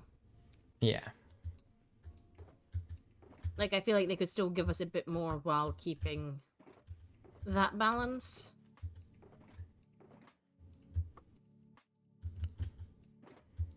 Because one thing that's already pretty evident Do we have a brown terracotta box, by the way? Brown? I have not made one. It's because, okay, so clearly at some point there was some sort of civilization about. Yeah. Yeah, obviously you've got the villagers, you've got the strongholds, the temples, the end cities. There was clearly some sort of civilization, and something has happened to that civilization.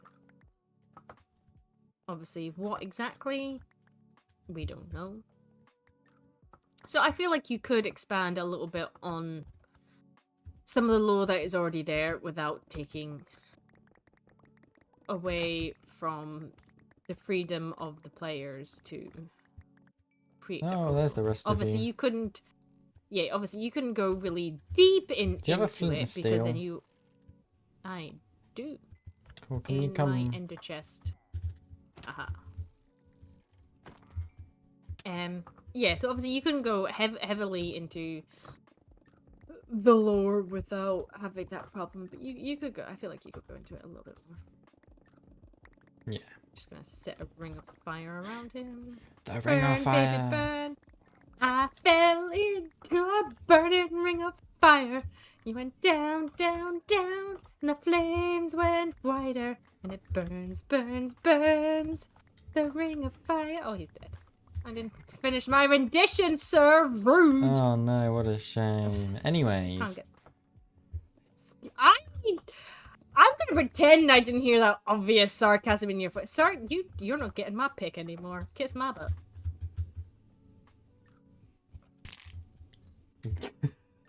SB, that's a perfect thing on there. Yeah, we're on 121 Festion. Why? What makes you think we're not on 121?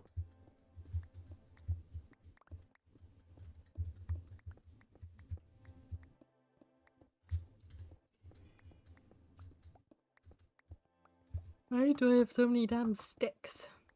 Oh, the dead bushes. Why You burn don't the need the sticks. Oh do you? yeah, we don't need to burn the pillager captains. Because they drop the bottles now. Oh yeah! Old habits die hard. We've had to do that for years. Yeah, you gotta cut us some And I'm slack sorry, there. I'd even argue is there is something pleasurable about setting them on fire and watching them stand there and slowly burn to death. Eleni does love burning things. She's my little Yes. pyromaniac.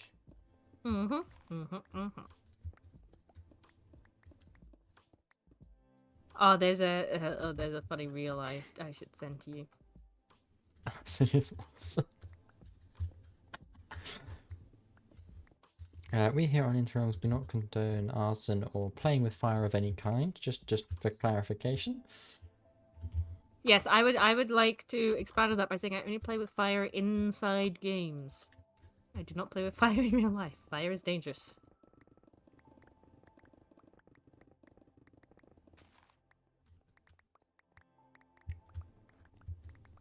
Actually, more or less at the edge of the beacon range over here. It's a little annoying.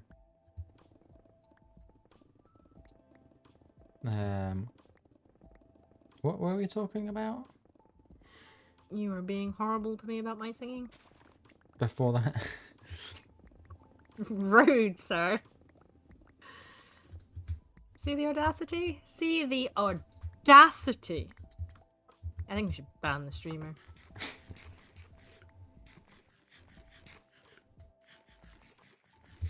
I'm not sure what I'm more offended by. The fact that you had obvious sarcasm in your voice, or the fact that I also just got a message from my roommate telling me to stop singing. Oh, please, somebody clip that. Don't you dare! Oh, that's too good.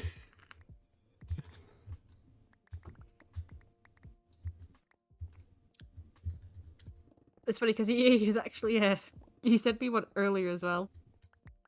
Because I was singing. I can't remember what I was doing. I think I was just yeah, I was on 7 days, and you know the song Milkshake. No. My milkshake brings all the boys to the yard. Oh yeah. I was singing that song, and he was like, he just made a song saying, "Keep your milkshake and shut up." I was just like, "Frick."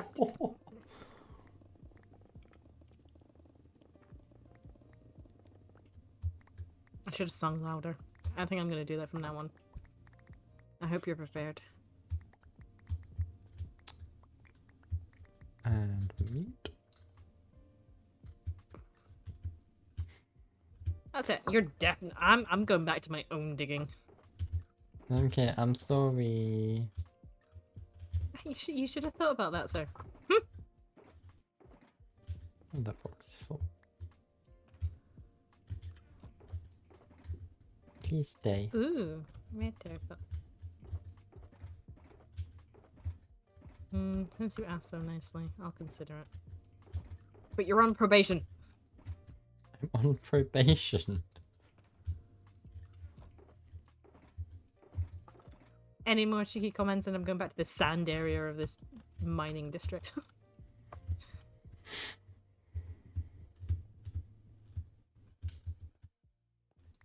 Whoa. Bastion, you're in my Thanks. bad books. How dare you?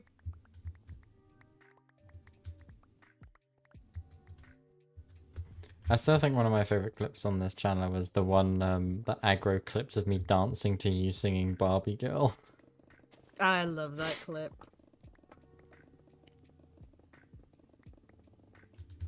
It's one I keep forgetting about, and then I just start scrolling through my clips. And it's just Chemist is dancing, and I'm like, oh yeah.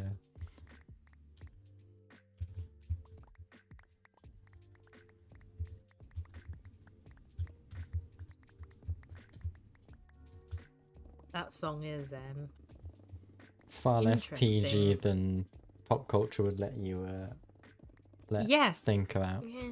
The thing is, there's a lot of songs like that, where you'll just be like happily bopping along, And then you'll actually listen to the lyrics. and you're like, oh, hold up, what is this song singing about? Yeah. Probably most famously, Pumped Up Kicks. Yeah. I think some of them as well put you off because sometimes they'll be singing about really kind of messed up stuff, but it's just such a nice, happy, upbeat tune. Oh yeah, again, Pumped Up Kicks. We did it in funk band at my school. That's like, it's such a good bass line to play, but man, is it a dark song.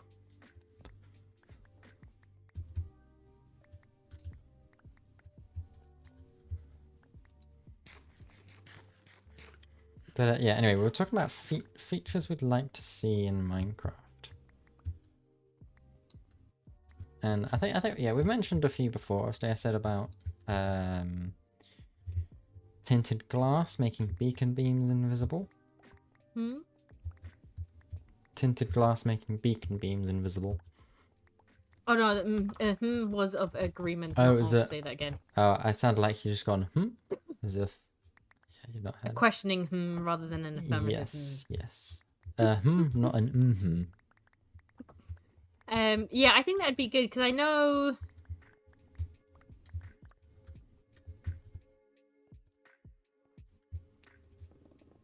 I know there's a mod we use that you can use it to turn it off.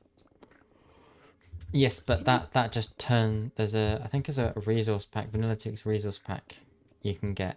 But the problem with that is that turns all of them off. And you don't get that customization. Yeah, and yeah, it'd be nice if like tinted glass, obviously beacon stays on, it just blocks up. Yeah, and it would make sense. And, yeah, because that's the other thing, obviously, with the resource pack is it's just for you, whereas a tinted glass would allow you to do more that as effects well. that everyone would be able to see. Because that's one of the reasons why. So I do like some of the glazed terracotta.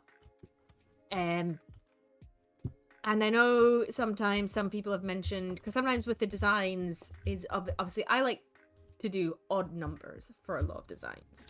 yes. And with the fact that obviously to really emphasize the designs of the glazed terracotta, it has to be a 2x2 or a multiplication of. And I'm not saying you can't work that into odd number designs. You can. I have done it in the past. Yeah, that's all right, because you just have to have like even segments separated. But sometimes, depending on what I personally would find it easier to work with if it was a singular pattern on one block rather than having the 2x2. And I know some people have said that I think one of the Vanilla Tweaks packs does that. But the problem is when I am designing something, ideally I want people to see it how I've intended it to be. Yeah, how you see it. Which obviously, and in that case, that because otherwise, be the case. particularly with the glazed terracotta, like it's not so much of a problem with the beacon beam because it just means other people see the beacon beam. But particularly with glazed terracotta, like if you've got it so it's like symmetrical blocks, it's gonna look really stupid for other people. Yeah, and that's one of the other reasons why I don't I need to really go like repair using my tools quickly. texture packs so much. Or certainly texture packs that significantly change the look of blocks. Yes. Because you could build something in that texture pack that looks great, but if you load it up in normal, it's going to look weird as hell. Yes. And the thing, I don't mind shaders. I like to call them architectural resource packs. And shaders is one thing, because shaders mainly just, it changes the look slightly, but not, I wouldn't say significantly slow. So it more just improves what's already there. Like, shaders won't make a weird looking build suddenly be a way shaders. It might make it look a bit better because the lighting is nicer, etc., etc. That's not going to turn something. Yeah. If the block palette is weird, it's still going to be weird.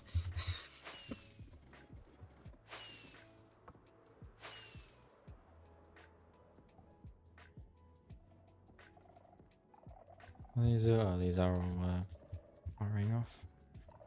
Ah, well, it's fine. We have an orange one. There's a red one. There is an orange one somewhere. Ah, I found it. Right, I just gotta repair my pickaxes.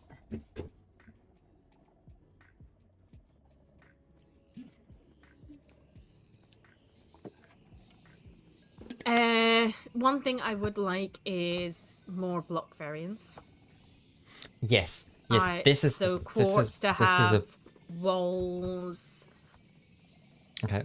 Basically, so between stone and deep slate, because obviously with the deep slate you have the bricks, the tiles, the wall variants for all of them. I basically want most blocks of Minecraft to have all those variants. Yes. Yes, I'll tell you the biggest things for me is all the other stones need tiles variant. Deep slate is the only I block that has tiles, love and I love tiles. it. I It's a think they're great so texture, pretty. and I want it on everything else. Calcite needs block variants. I don't know why calcite doesn't have block variants. I would like there to be an improvement. So take for example the grey scale. If you're building in grey, there are so many block variants you can Who in use the for. Nether? Oh, No? who's that in the Nether? But yeah, if you take like the grey to black, yeah, there's so much you can do with that to do gradients, texturing. Yeah, you have so many options. But with some of the other colors, or even just blocks, there's really not a lot you can do if you want to build with them. Yeah. I will I think tell one of the you. worst ones is like yellow. Is it blue? Red's not great. Yellow and blue are really struggle. Yeah, red's not the best. Because that's the thing with some of the colors, there are technically objects of an other color, but it's like they have different undertones, so they don't actually go together. Yeah. I think like probably my 3 favorite blocks from Create Mod and any of the Create add-ons are the Ochre, Crimson, and Azurine. And I guess even the Viridium like with the Crimsite green. and Azurine. Yeah, with the green Yeah, blocks. I love the block variants. They're great. And what because the other thing with there being so many block variants is like in G&G, that garden doing in the pools about how they're alternating between the Crimsite and the Azurine. But because of the block variations, I can exclusively just stick to that one block time and it still looks textured and nice. Yes. Without having to use 3 different kinds of blocks. Not that there's anything wrong with using multiple block types to get an effect, because that can still be great, especially if you're wanting to go for a more worn look. Yeah. For some things. But yeah, I think more block variations would be great, and obviously having, and not just the full block variants, but having the wall matching variants and the stairs and the slabs. Like, it annoys me that what is it? I think it's stone bricks and stone brick stairs. There's Also, the the walls. stone bricks and the stone brick variants you can get the mossy of, but there's not. Wait, no. There's Hold on. mossy. It's cracked. Cracked is where That's the issue it. is. There is no cracked stair, slab, or wall. And it's really annoying. Do you know what else I want? I want mossy cracked variants. Yes. Because the thing is, cracked is, in my opinion, one of the best block types for texturing. Especially if you're wanting to give something a more worn look, because it makes sense that if you're doing something that's supposed to be in there for ages, it's worn and cracked. However, slabs, stairs, and walls are the best blocks for detailing. Yeah.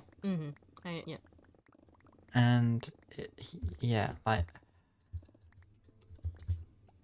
Do you know what I kind of want? What? Horizontal stairs.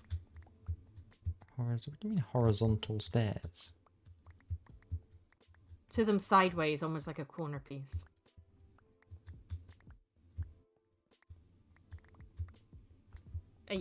Oh yes, so I know what you mean now. Yeah. So I'm trying to visualize them, and I'm like, no, that way you can get by placing it upside down. That way you get it by placing it that way. Oh wait, yes, no, that's the way you can't place it. I would love it, because sometimes I'm wanting to do a design on like the floor or ceiling, but I can't because I can't place the stairs that way. Yes, so I suppose more rotation. Same with slabs. I want vertical slabs.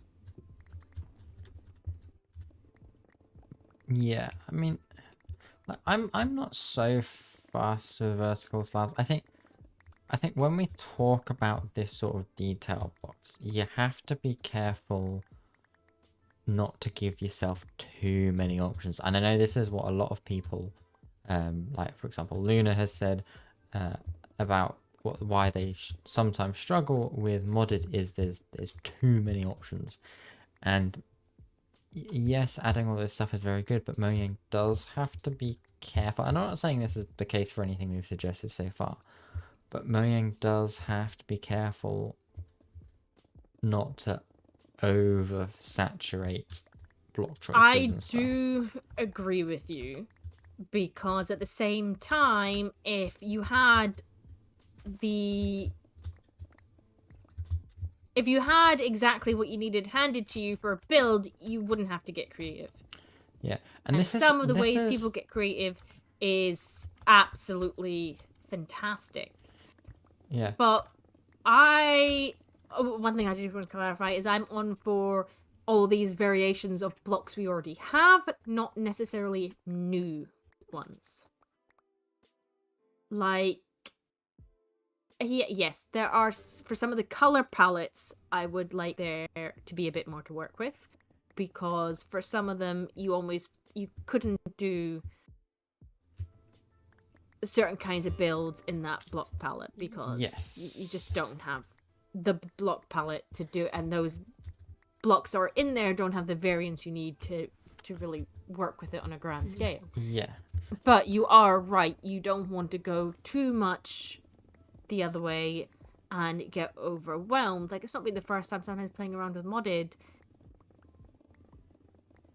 There's so many options, and not just that. And then you obviously want to see the options and not just in JEI. So take, for example, when I was doing the pools. When I put it in the stone cutter, I made one of each of the block types. So then I could put it all down and see what they actually looked like placed. But yeah, on one hand, that wasn't too bad because I already had an idea of the palette I wanted.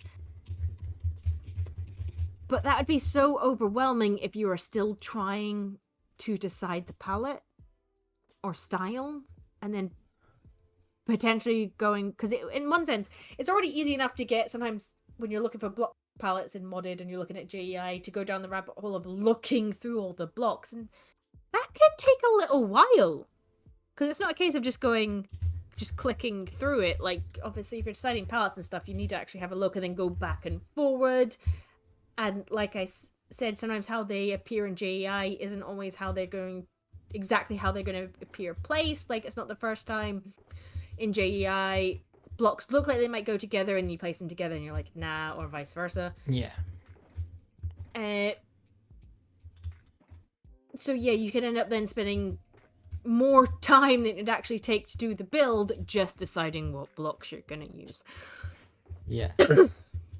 Like this is where I think something like quote unquote DLCs could actually be quite good for Minecraft, because you can almost like pick and choose what blocks you want to have access to. So I would argue on that point, one, I don't want DLCs for Minecraft, but two, aren't mods kind of already DLCs for Minecraft? Yeah. When I say DLC, I mean like kind of, I think if I understand correctly, similar what you're talking to about with the Sims, in that there's things that you could potentially just sort of like turn off and ignore. Yeah, basically, yeah, if you're not actively playing with it, generally not in your face. There might be like the odd thing that pops up here and there that's more along the lines of, by the way, remember you can do this. Bye now. But yeah, let's not forget you can do that with mods, because sometimes I think as well, sometimes people think, like, say, for example, when I'm looking at mods, I generally tend to use CurseForge. And most of the stuff on there tend to be mod packs. But if you see one or two nice mods that add building blocks, just download them. And if they need a dependency or two, them as well, obviously. But There's nothing to say that you can't just download 1 or 2 building mods and otherwise play a pretty vanilla Oh yeah. playthrough. Like sometimes, and I've been guilty of feeling this way as well. Of like, if I'm gonna play modded, it has to feel modded. Yeah. Otherwise, then it's almost like I'm catfishing. Yeah. Modded. And okay, let's okay. Okay, and now let me just look at it now from business standpoint from Microsoft.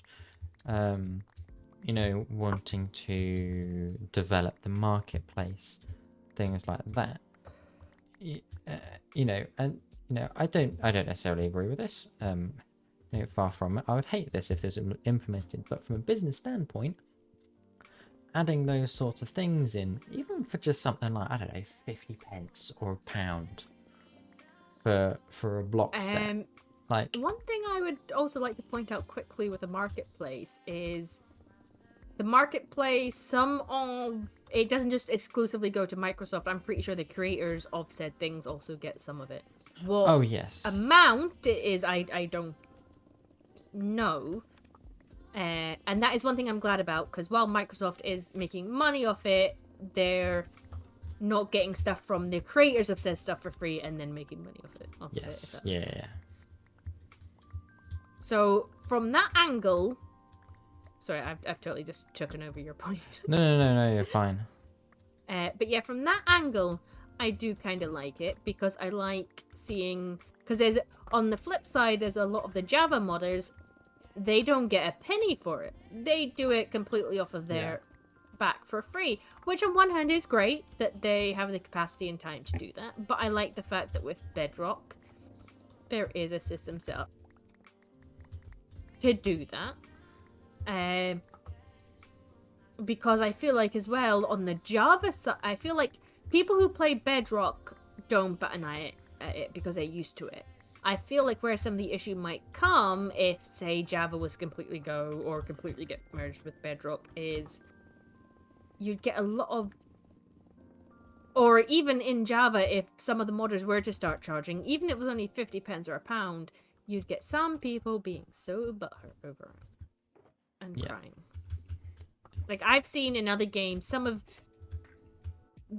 the disgusting abuse modders get because I mean, maybe they modders haven't get it updated anyway yet. at the minute. Oh, yeah, they get it in every game, including Minecraft. They get so much crap for it. It's like it's absolutely, like, I can't remember what it was. It was a Sims modder.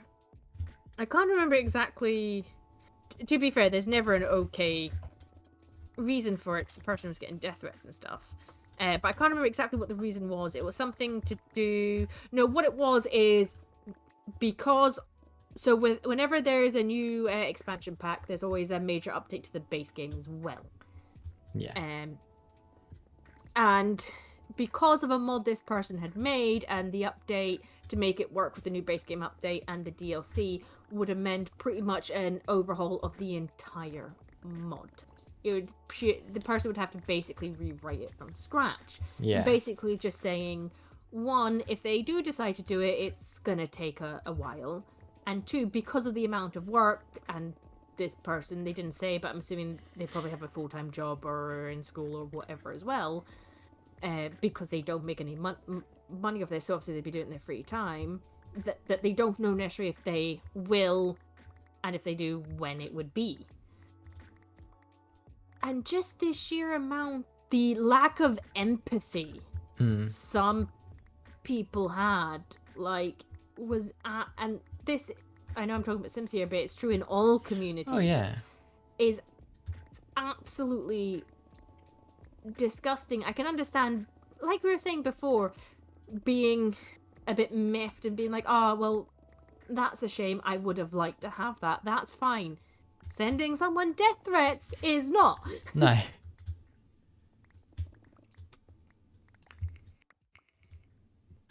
No, absolutely not.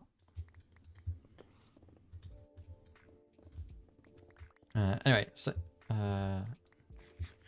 Okay, let's maybe like come back to this. What features we have in Minecraft, because I did think of something else that I think could be interesting to talk about. Oh, do tell, do And tell. that is the experimental features that they have at the minute. And I know they talked about this a little bit on the lab with RaiseWorks. If you don't know that, then go check that out. You can find that over on the Interrom's website, I'm assuming. I don't actually know where. I don't have a link for the lab podcast. You can probably find it on the website. If you can't, I know you can definitely find it in our Discord. So, which you can find through the website as well. So if you're just watching and don't have the links, that would be www.interromsmp.com. So yeah, we're gonna need to pick this all up, Lainey. You realise that? Oh, I'm full. Yeah, I could tell by the swathes of white terracotta you're leaving behind. But yeah, so they're talking about this. They had RaiseWorks on, which is super cool. Really good podcast. Definitely go listen to the latest one and all of them, to be fair. And I offended 2 people by not knowing who RaiseWork is.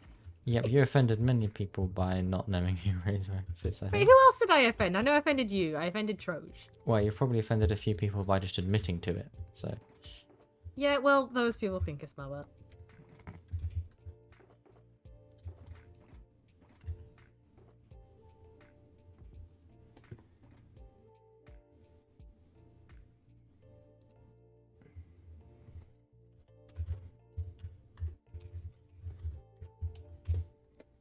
But anyway, yes, you were talking about RaiseWorks. And yeah, so they had a good time. Oh, stupid phantoms. Yeah.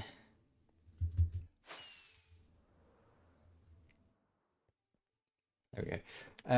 So yeah, the existing experimental features that they have at the minute. I'm not gonna talk about the villagers because I have talked about that a lot on stream before. Which TLDR, they have to be careful not to over nerf them and make just a good XP farm and an enchantment setup the in thing. Because I'm sorry, but having Unbreaking 2, the maximum enchant that you can get from a villager, is completely useless when you can get Unbreaking 3 so ridiculously easily off the enchant table. Anyway. So let's talk about the minecart changes. I do not know about the minecart changes. You Oh wait, don't? no, yeah. We've talked about. Yeah, I was gonna say. I don't know why. When you first said that, I thought there'd be like something else. Okay. We need to move these shulkers now, I think. They're fine. I came over here to help you dig, not do jumping jacks.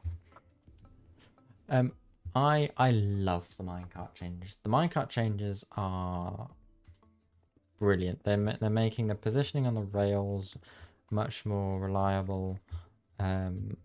They've reverted it so you can now place lots of minecarts in the same place with a dispenser. Which is good for entity cramming farms. Cough cough, the gold farm.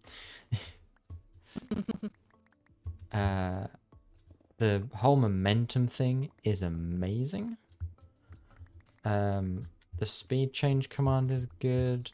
One of the things they did talk about on the podcast was about having variable speed minecarts, and whilst I'm hoping the command isn't the, final form of that, I think it's definitely a good step in the right direction. Do you know what I really like about the changes they're doing to minecarts, and obviously the fact that you can also make the minecarts go a bit faster now is, don't get me wrong, I love having elytras in the game. I love having an elytra. It's great. But I would like there to be another nice way to travel quickly. Yes. See, without also having to do, because I know there's stuff you could do, like if you do, what is it?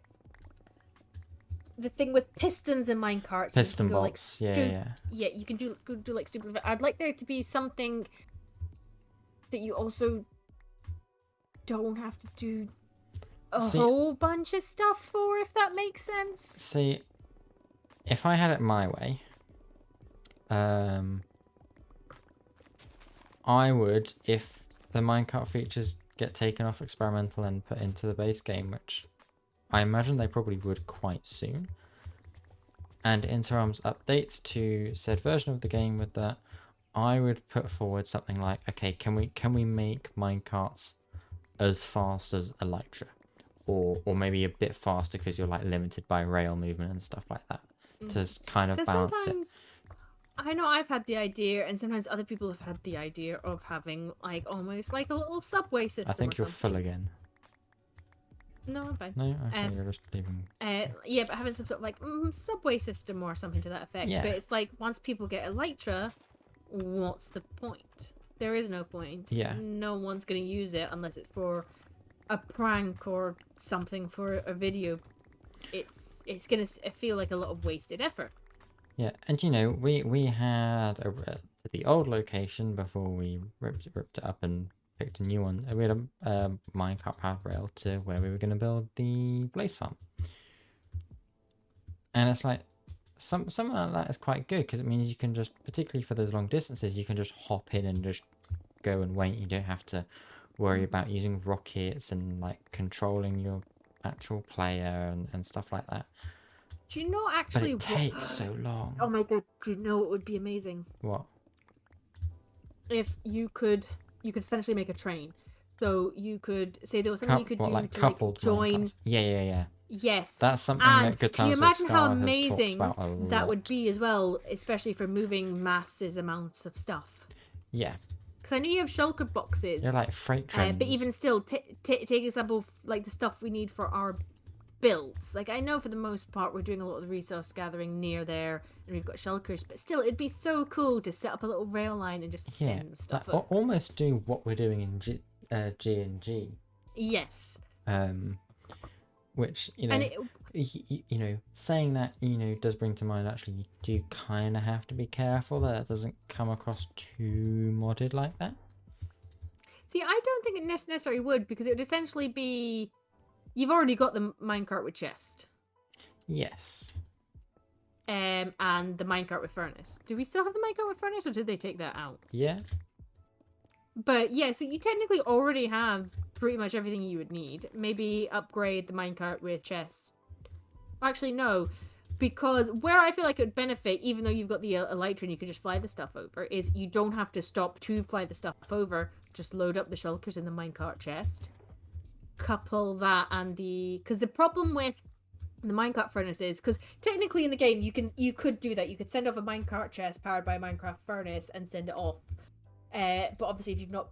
You can't actually access the interface of the furnace in the minecart. You click on it with the coal, but as soon as you start to click on it, it goes off. So you have to chase behind it to load it up. Yeah. But the bits to do it are already there. Yeah. They're already in the game. They just need some adjustment, like maybe there being something maybe the minecart furnace. You'd have to limit the only... number you can couple together.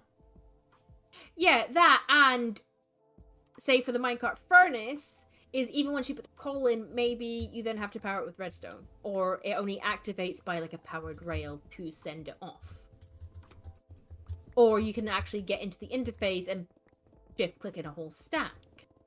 Or maybe, you could also power it with redstone and or something like that. But yeah, the stuff is already in the game, and maybe have it just being I definitely want more than 2. Maybe I'd say somewhere between 2 and 5 would be enough. As I say, I think 4. more than that would be a bit much. Yeah, because you also have to remember as well, you can put shulker boxes in them. Mm-hmm. So, and I you don't could want just load it up, send it off to where it needs to go, and then you can go back to digging. You don't have to stop to fly over, drop stuff off. Well, the thing with that is, is you'd have the slight issue of like unloaded bits. but then you'd be doing that anyway. You'd be loading up your inventory, flying over, and No, then no, I unloading it mean when you like get there. unloading chunks when the minecarts go into unloaded chunks. Oh, that is true. Because like I don't, I wouldn't want it so I could just like load up one train with like all of my resources. Say working on my mega base. I wouldn't want to necessarily be able to load every single shulker box onto one train and just go whoop over it goes. you know? No, that's where I'm saying like somewhere between like 2 and 5. Aggro, welcome in. Hey, Aggro, 'cause hello, yeah, hello. Yeah, obviously, assuming it was a 5, you'd obviously have 1 being the minecart furnace, and then let's say 4 with chests. And obviously, a chest can hold 27, so that's okay. Let's just do 25 for argument. Okay, it's 108, 108 shulker boxes you could fit, which, to be fair, is a lot. But when you're doing mega builds, I mean, yeah, to be fair, yeah, it's my not as much as you actually think. Like, yeah, my mega base is, and to be fair, my mega base is a mega base. It's 580 something shulker boxes. and mine is too, because don't forget, I need like 250, and that's just of sand and sandstone variants. Never mind the 40 I need of birch. What I'm gonna need of the warp crimson, of the nether warp blocks. Right, So you yeah, you're probably. just said the warped crimson. Yeah. Oh my god. You know what I mean, the crimson hyphae. Yeah. So yeah, when you're getting into like proper mega bases or big projects, it's still a good dent and stuff, Yeah. but it's not as massive as you may think at first glance. But then again, you And have to yeah, remember. I'm doing the thing I was doing the- earlier again, where I'm just standing here ranting. You then have to remember though is you have to Eleni, this is a dig-scussion. You're just having a scussion. Hey, you're the one that decided it was a dig-scussion. I'm just here for the And you said it was a discussion. good idea. I did. And that you wanted to join me. Mhm. I like to rant. But yeah, no, you have to remember though is the majority of players aren't That is doing true. 500 plus shulker box bases. No, and that's actually, that would like to take me on to another topic to do with mega bases. And I know it's been brought up by some of the other like big YouTubers, like some of the Hermitcraft members. But there's a couple of points I want to bring up in this. Is there almost seems to be the feeling of, if you're building, it has to be spectacular in some way. Like, it either has to be a mega base or something extravagant or fancy. Like,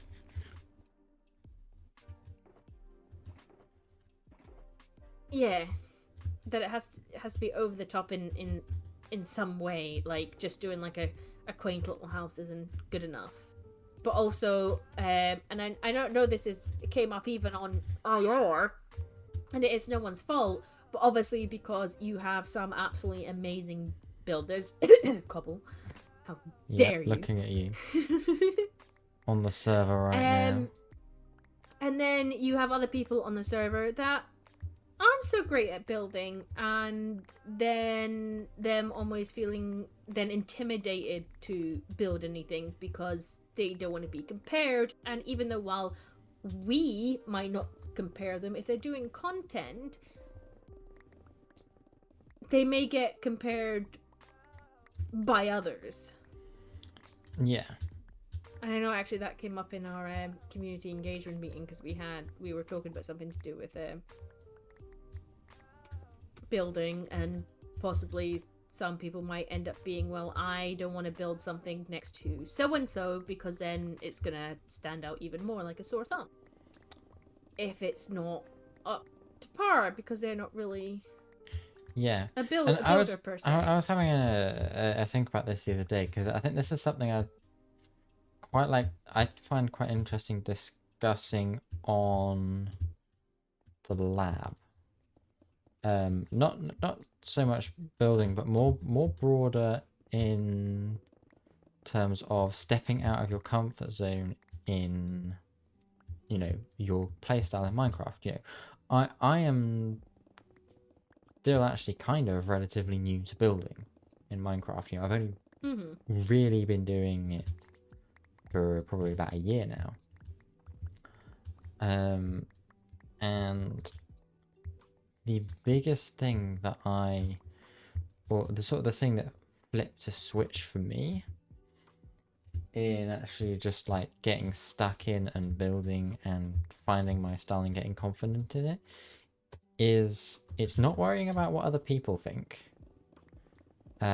which I think is what probably most people would like go to as the, oh yeah, don't worry about what other people think, just do what you want. It's don't worry about what you think. Explain. Because okay, it's maybe not relevant if you're a single player person that just mostly just plays on your own and stuff.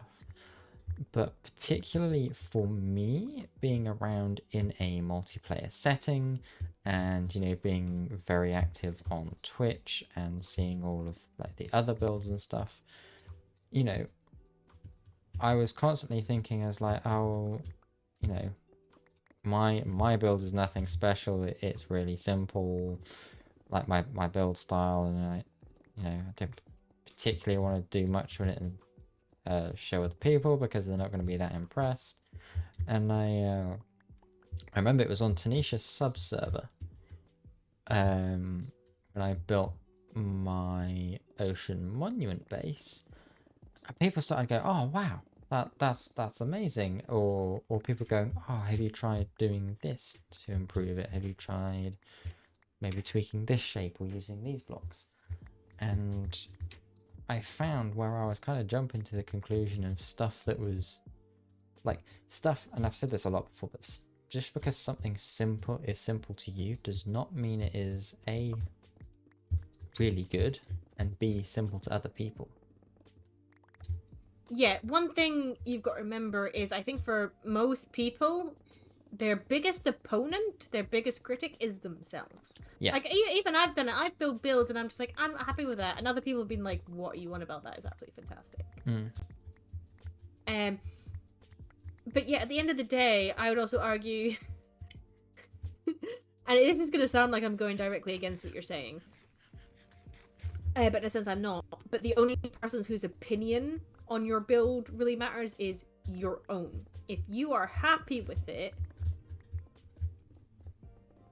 yes, then yeah, that's all that matters. However, I would also say, and it is a bit unfortunate, but especially if you're just getting into building and you are going to be built and you're doing content creation or you're on a server, you do need to be aware of the fact that you are going to get people who come along and compare or criticize it. You do need to be prepared for that. That is just and the give you nature of the unsolicited creator space. Yeah, and should people do that? No. Maybe it depends, because when criticizing a build isn't necessarily a bad thing. One, it's how it's done. Yeah. Like obviously you can, like, there's a difference between giving someone what's the term? Constructive criticism, and then just saying it's criticism under the guise to be a horrible person. And also whether or not it's invited. Like, and I have been a bit guilty of this in myself in the past. Though I do try to be better about it now, but also giving unsolicited advice and feedback. Sometimes, like, you think you're trying to be helpful and give someone advice so they can improve, but especially when someone's new to the building sphere, just tell them the good parts, and if they want advice, they will ask. Yeah. And I think the other thing to keep in mind as well is it's not always fair.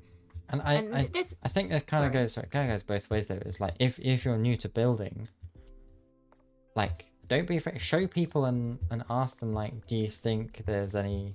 I think you kind of have to be careful how you ask it, because don't just... I'd say maybe don't just go, like, how can I make it better? Because then you do kind of open yourself up to comments that either are or that can be quite easy for you to misinterpret as just raining on your parade. But like if you're like asking people like, oh, do you have any other different block choices that I could put in here, or shape, like ask about like maybe more specific things about and I'd say maybe like try and phrase it as like something I could do different rather than something I could change, or like alternatives. And I think another thing you've also got to keep in mind is some things are just going to be a matter of taste. Let's take your base and my base, for example. Yes. Your base is very geometric, very straight lines, and it's very you, and I do like it, but it is like, I wouldn't build it. It's the total opposite of what I like, with lots of wiggly lines and circles rather than squares and rectangles. Like, they are very opposite styles. So come on, Aggro. I was about to praise you for your early comment. If feedback can't be formed in a positive way, I don't really want to hear it. Yeah, absolutely right. We don't need to read any further comments on that. That's fine. Thank you, Aggro. Although to be fair, Aggro, you've not seen my base, have you? But then that's where, when someone asks you for advice, if you're giving advice, you also have to keep that in mind and look at and give criticism and advice that's not biased to your personal taste. Yes. As well. And that which can be hard to do, because something can be good from a technical standpoint but not be good to your personal taste. Yeah. I know, Aggro, I know. Right. I really need the loot. So I'm going to finish chucking a load of this stuff away.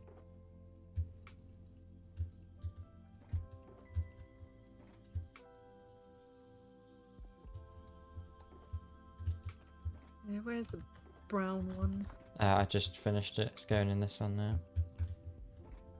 Oh, in this one. Okay.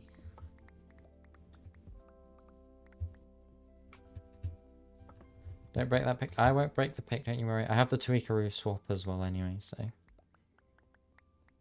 Yeah, right, I'm going to hit... We're just going to have a couple minute break whilst I nip to the loo quickly, and then we'll be right back.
And I'm back.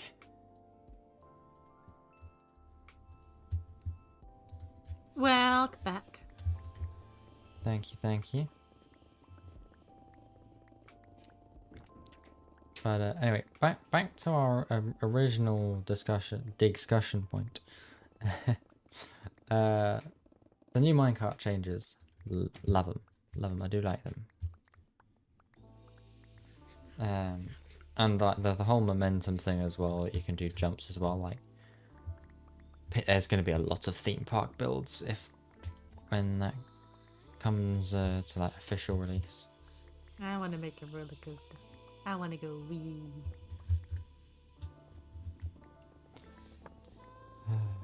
Yeah. Okay. Right. Redstone changes. And I know this has caused a lot of controversy, and there's a lot of technical people aren't particularly happy about this.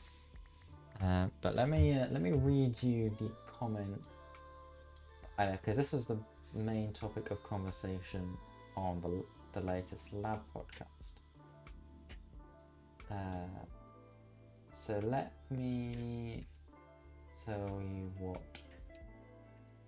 I'll read through my comment that I left, which I think kind of sums my view on it up pretty succinctly. And it is. I said this. I think the thing about Redstone at the moment is it's a bit like the English language. There's plenty of good rules to it, and then there's all the exceptions, the edge cases, random quirks, etc. Take QC and bud powering, for example. And it's like Jurassic was saying, that can be daunting and confusing for players wanting to get into technical Minecraft. It's definitely a number of steps in the right direction in terms of improving performance and simplifying how Redstone works to make it more accessible, but at the same time there are some quirks like quasi-connectivity, QC for example, that have become such a staple of a lot of farms and contraptions that to quote-unquote iron it out would actually end up making a number of things more confusing and difficult. Okay, enlighten me on to what these changes to the redstone are. So, okay, I'm not gonna lie, I can't really remember them too. I think I briefly saw a bit about, because I think Mumbo did a video on it, but I was watching it while I was like going to sleep. Yeah, so yeah, there's a number of stuff that I may be wrong on. So if there's anybody that actually knows a lot more about the changes in chat, then are you full on items again? Yep. We're just running around picking up your blocks. Yeah, do feel free to connect me. But so they're changing how Redstone updates. So it will now like update in order from the source. Which, to be fair, kind of makes sense. Which makes sense and is a very nice step in the right direction in terms of performance. Good. I really like that. Makes things a lot more reliable, I guess, in terms of update order. Okay, yeah, it will kind of break a lot of stuff that rely on the current system of update orders, but that's not too much of a problem. And again, in terms of making Redstone more accessible, it makes a lot more sense. The second thing they've added, this is where the changes are a little bit more, or a little bit less well received. I'm formulating an opinion while you talk. Is it's to do with how redstone dust interacts with air. Okay. And this has impacted QC. So I think at the minute QC doesn't work, or like doesn't work properly. Now the devs. Yeah, I think in Mumbo's video it said something about, yeah, it's like kind of half broken. It still works in some ways, but not in others. Yes. Now the devs have said that they are working to fix QC again. But the other thing that it affects, which is not like QC in that it was not actually intended, but has actually been such a staple, is now a feature, is bud powering, block up detection. which is, if I can actually show you what it is. If I get, I know what bud powering. okay. Well, there might be people in the chat that don't know what it is. So let me get my redstone box out. You just want to be a redstone nerd. So let me get myself a piston and a redstone block.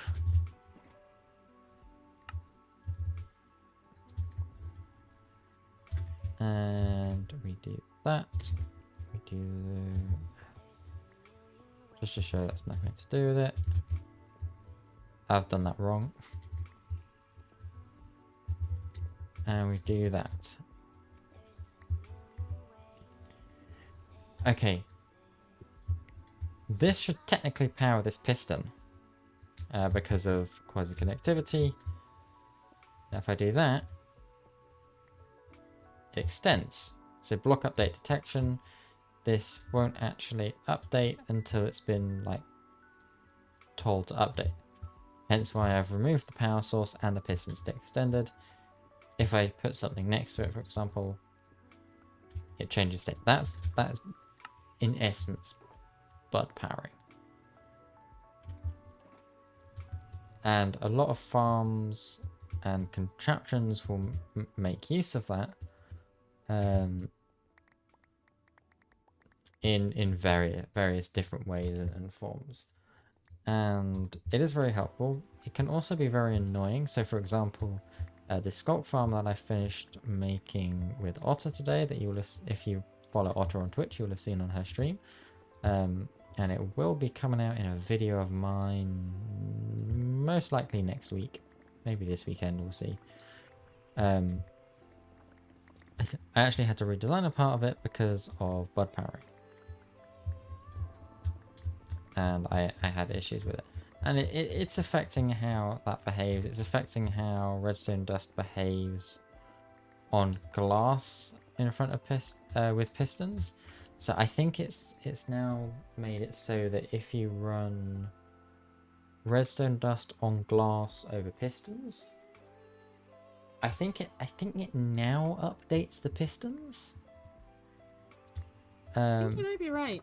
I know there was something about that in my mind. Yeah, because the really good thing about that before was, you know, if you wanted to run a redstone line over some pistons, you could just stick them over some transparent blocks directly on top of the pistons, which is very, very useful for saving space. However, the changes mean you can't do that.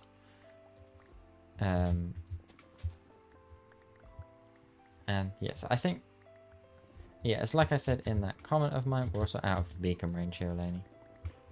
I know, I keep going back to get it, mining until it runs out, and then doing it again.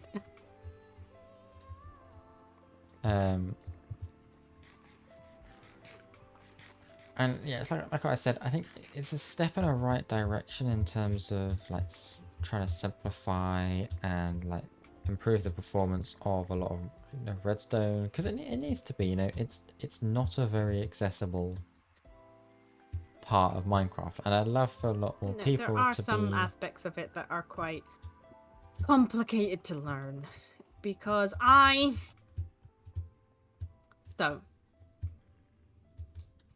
Oh, you said you were formulating an opinion. Go ahead. Hold on. I can do redstone in the sense of I know what the different components are. I understand the basics of how they're supposed to work, and I can generally put certainly basic things together. Is it going to be the most pretty or efficient setup? No. Take it from me, I've seen some of Eleni's redstone. It's definitely not. Rude. But will it work? Yes. Can usually get it to work, do what I need to do.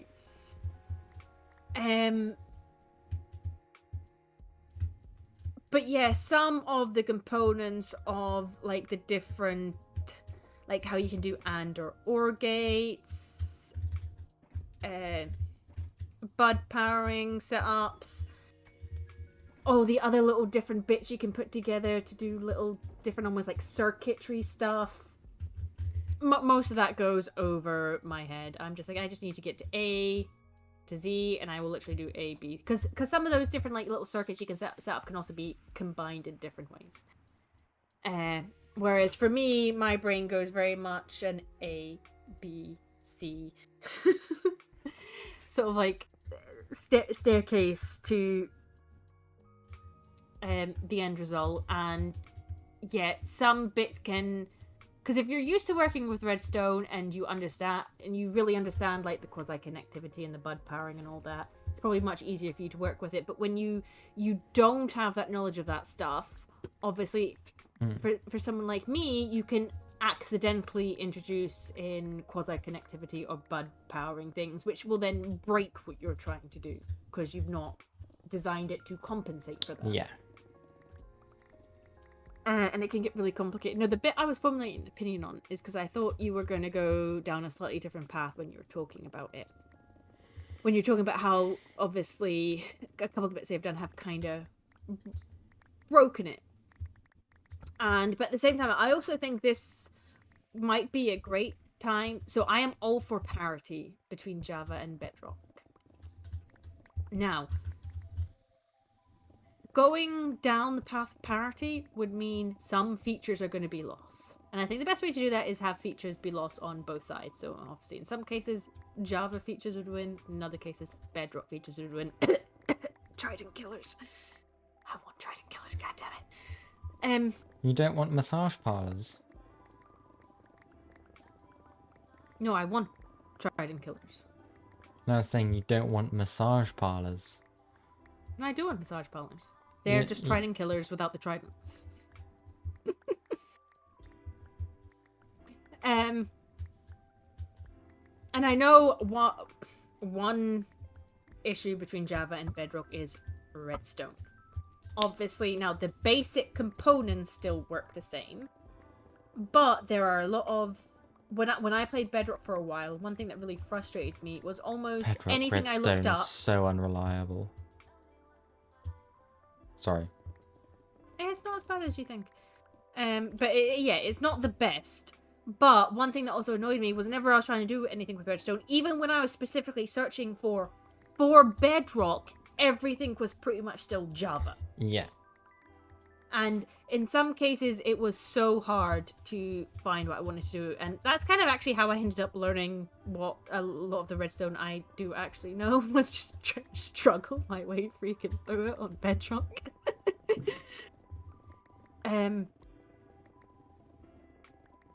And obviously one thing Bedrock doesn't have is quasi-connectivity. And I'm not necessarily saying we should parity that in Bedrock's favor. I don't know how parity with redstone would work best, because obviously Java is Java and Bedrock is C++. Yeah. But considering I feel like considering the fact that they're already working on changing up the redstone to make it better, and they kind of have broken it, now might be a great time to look at it. But one thing that kind of annoys me, and you touched on it, is, oh, farms would break. My point is, so what? There have been many updates that have caused farms to break and farms to need redesign. We should not be a victim of the sunken cost fallacy. This isn't quite as simple as just, oh, stuff would break, though. It's not as simple as that, because it's also a case of, particularly with the case of quasi-connectivity, is trying to do the thing whatever quasi-connectivity does is so much more complicated than trying to wrap your head around of, okay, yeah, I can power stuff diagonally. Maybe I'll get you to explain it to me one day. Okay, I can explain it to you now. Okay, because I basically thought quasi-connectivity was things getting powered diagonally when they technically shouldn't have been. But like you said, it's been a feature. It's been in the game for so long, it is a feature, not a bug now. Okay, do you have any wood on you by any chance?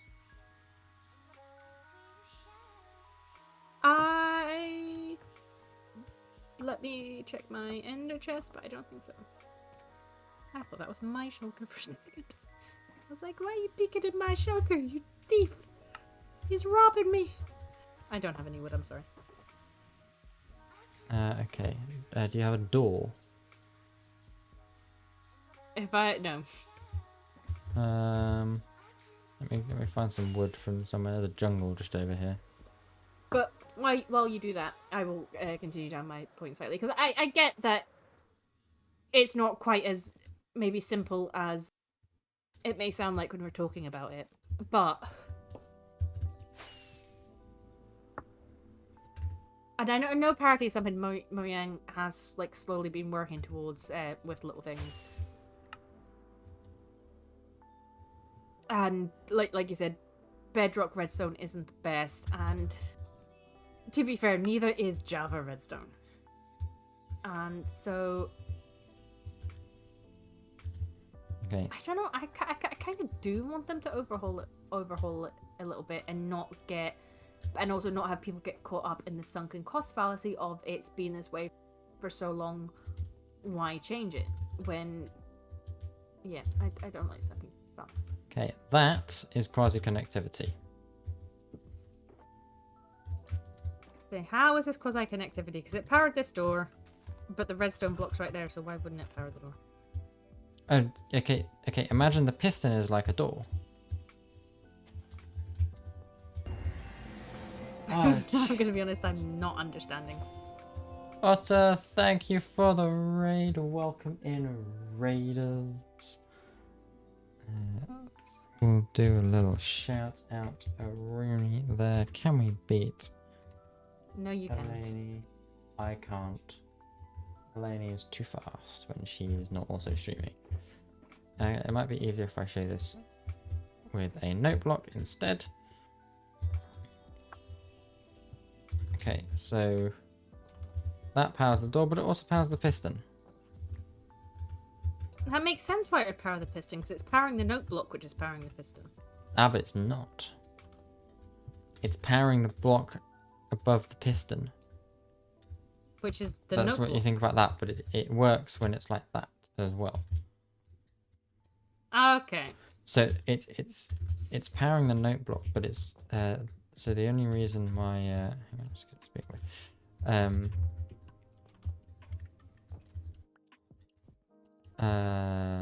So obviously we had like this, and then that is a block update detection, which is linked with quasi connectivity. Okay, I understand. So yeah, it's basically powering the air above the piston. Yes. You're just using the note block as a visual representation. And something to But that's why I was confused, 'cause I immediately know update the piston. you can put a block in between something and it still be powered because it's powering the block in between, which is then continuing the signal along. Yeah. Okay. Got a raid and run, no worries, Otter.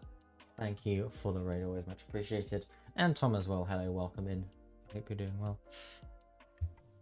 So quasi connectivity is a sort of short range wireless redstone. It's kind of, yeah.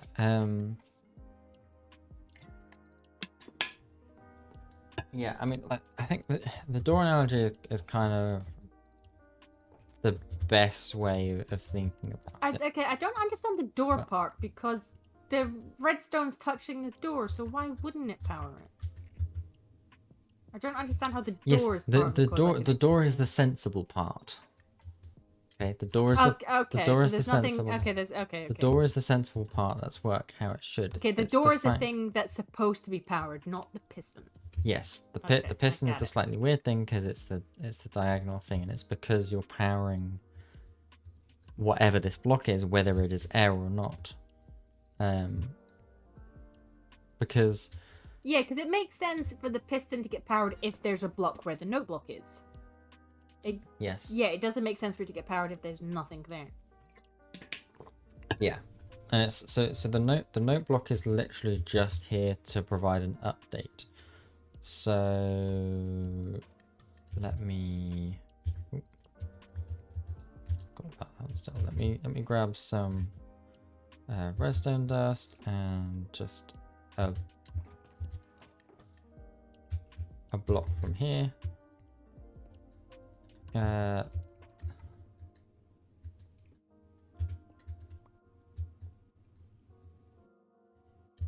you know what would be probably fun for people watching, but massively frustrating for you? What?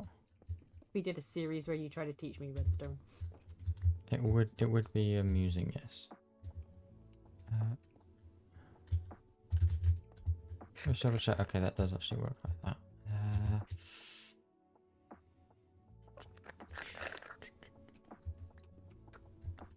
Okay, I think it would work if I did. Okay, that fires the redstone block. Okay, so this is how you know. So putting this here, powering this. Okay, it fires off the note block. Doesn't update the piston. If I put it here, fires off the note block, but it does power the piston. This is how you know it's not the note block getting powered that is powering the piston. The note block is just providing an update to the piston the instant this gets placed here. But wouldn't the redstone dust be powering the note block? Yes, the redstone dust. No. This is powering the note block. We want this. Yeah, and then the note block would. But then the note block would power the piston. Okay, so if that was the case, then why, when I put the redstone block here, does the piston not get powered? That is a good point. And that's not an update thing either.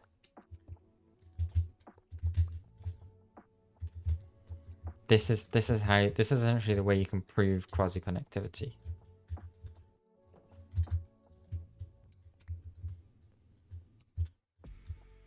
I think I understand. And okay, so then if we go back to the door, this redstone block is opening the bottom half of the door, even though it's diagonally. It's the same principle here. It's pushing the bottom half of the piston. Okay. Do you sort of get it now? I sort of get it. That's fine. That's good enough for me.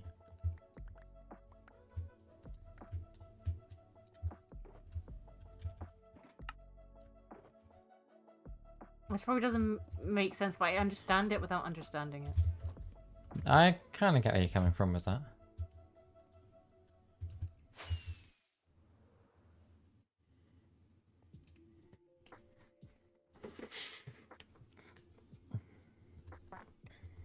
Well, so far we're doing actually pretty But good. back to what we were on about, the redstone 17. changes. But yeah, I would like it if yeah, they made redstone a bit more understandable, because yeah, it's kind of like 4 raccoons in a trench coat pretending to be a person. Where it might be able to pass as functional, but there's something iffy about it. Yeah.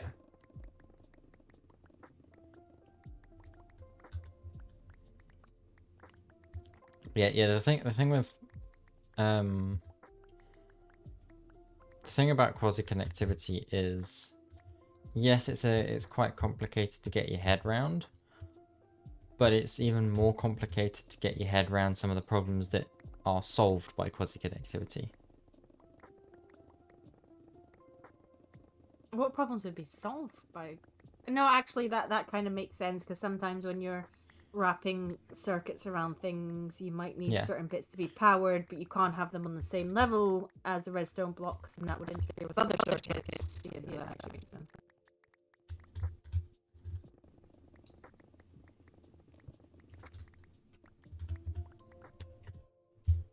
There is a turtle.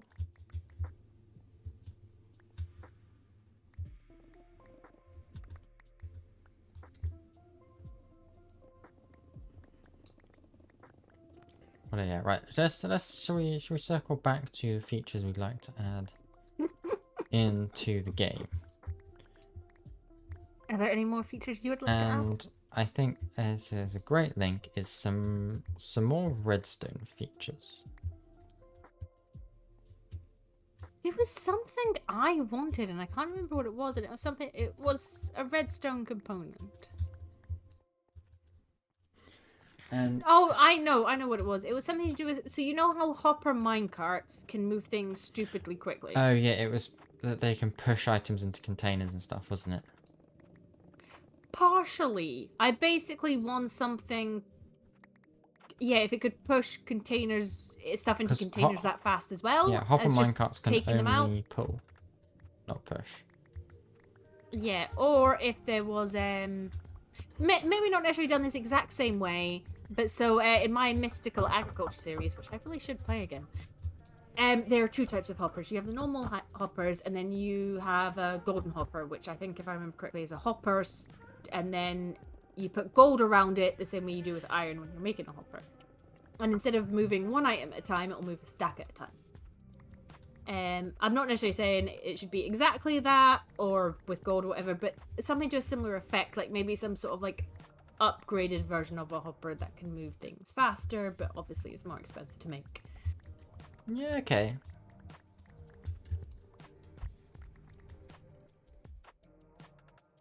Yeah, I'll tell you what I would like is a redstone bridge, I like to call it. And it's a it would be a little block that would allow you to cross two redstone lines without them interacting with each other. Yes, that is an issue on the few times I run into redstone. I run into is I don't want, or if you could even like right click on the redstone and it would like maybe rotate, like one way would be it going 4 ways, but then you could also set it so it's just going from left to right or north to south, east to west, and not connecting with another one. Because sometimes Oh, you're probably better at, well, you are better at it than I am. You're much better at redstone than I am. But when you're not that good at redstone, and I'm assuming it can be a struggle for you too, but especially for me, when you're not that good at redstone, sometimes trying to do what you want to do in a small space, when you really don't have a lot of room to work with, yeah. is even harder. Yeah, and like something like that, it's the sort of thing that's not gonna like, you know, it's not gonna be something crazy overpowered that's gonna like revolutionize redstone and you know, make things 1,000 times more efficient and stuff. It's just, But you could definitely make some circuits more efficient, because I know sometimes when I'm trying to do stuff, I have to bring out the redstone a bit more to avoid it connecting with itself. Yeah, well, when I say more efficient, like, it's not going to make your farms run any faster. No, it's literally just the layout of the redstone that's Yeah, going to be it's just going to help make things smaller, make things simplified. You're using less redstone dust, which is going to be even more performance efficient.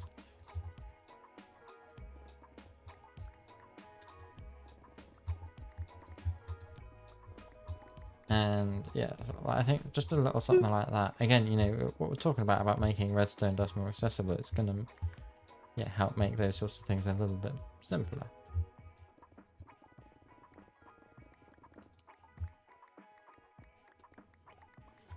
Yeah, I think, it would be good if redstone was a little bit more structured, so even people who don't really know what they're doing with redstone could still do a lot of stuff, because they could essentially just follow the basic principles, and sure, it might not necessarily be as compact, but they could still trust that it should do what it's going to do.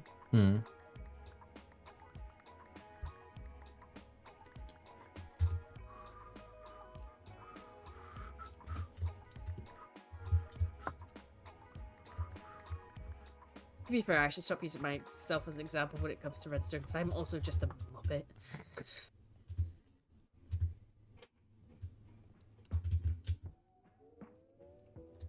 Time wise, probably finish up fairly soonish. Oh, I didn't realise it got quite that late already. Yeah, and we have a busy day tomorrow. Yes, we do.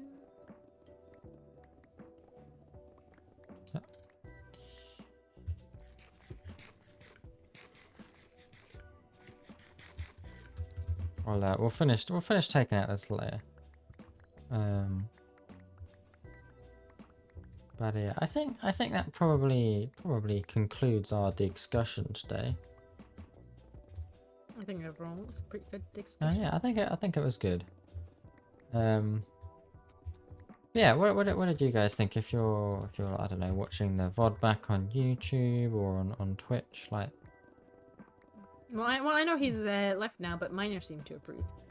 Yeah, I thought I quite enjoyed it. It was good fun. I'd like to do it again. I mean, like, anyone has any suggestions or anything, whether I do it like make it a monthly thing. Probably won't do weekly because I do want to do like obviously all my other stream stuff as well. And I think I would quite like to keep it as a stream. You know, hop on the server, play some A stream Minecraft thing and have rather a than chat. like a proper podcast thing. Yeah. The thing is, you could do both because a podcast is just audio. Yeah.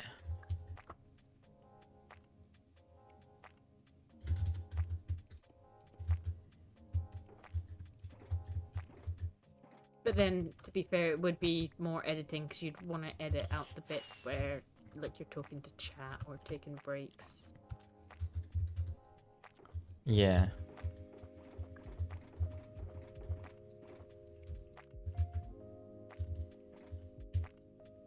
But no, I do very enjoy it. So if anyone has any ideas, we'll probably do it. I don't know, maybe I'll do it like a bonus stream monthly. Maybe we'll move it to a Wednesday so it doesn't take up my normal stream slot. Accidentally stole one of your shotguns. How dare you?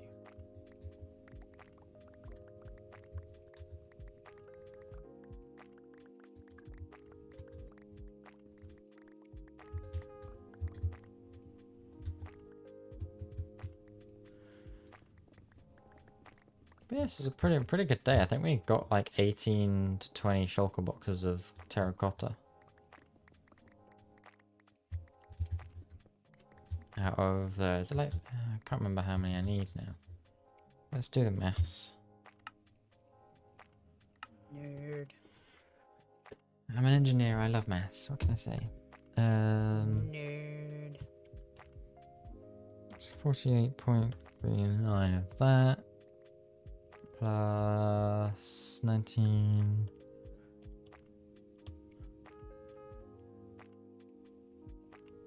Plus 9.5. I think that was it. Yeah. So out of 77. This is about a quarter. Not bad, Just not over a bad at quarter all. of everything we need.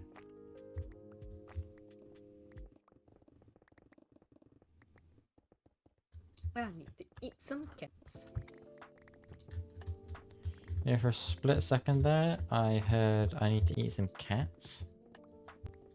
I'm like, excuse me? And then I realized, oh no, carrots. I'm not gonna eat any poor kitties. This is just Eleni's weird pronunciation of foodstuffs again. Maybe that'll be our next topic of the discussion. How to pronounce foods. No. I'll teach you how to say sandwich. We're not doing that. Because it's just going to turn into me intentionally starting to pronounce everything wrong. Eleni, you're To annoy full you. again. No, I'm not. I'm just How moving are too you? quickly to pick it up. But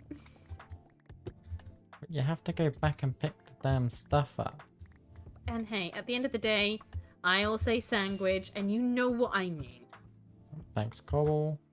My point has still been communicated.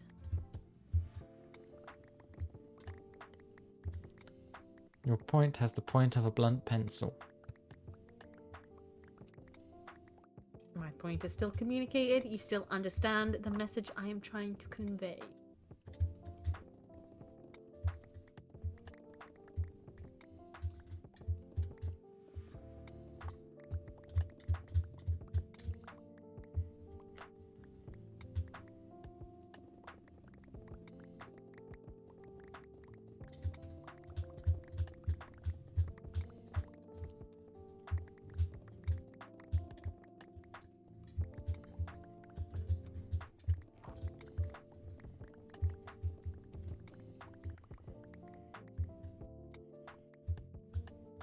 Yep, so 20 shulker boxes is about 4 shulker boxes an hour.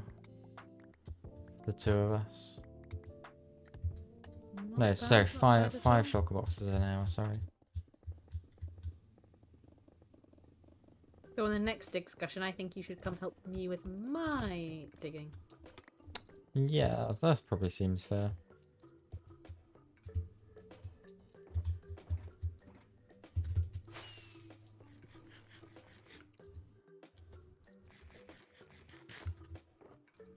Could actually check the amounts I need of stuff.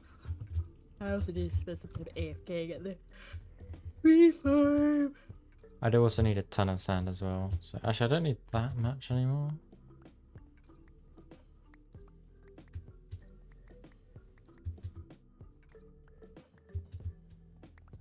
Actually got quite a lot. Oh, I'm a muppet. What have you done? One of the pics I have is actually Sims I forgot to give back to her. Well done. I put the rest away, but I must have forgot. I'm gonna tell on you now. Sam, Melania stole your pickaxe.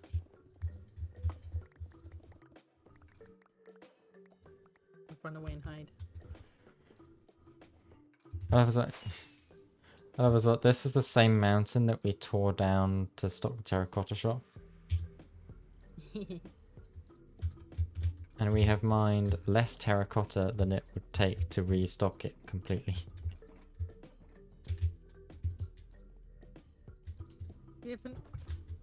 I can't reach those shulkers anymore. Yeah, that's why I flew up onto them. We have another brown one. Yeah. That one.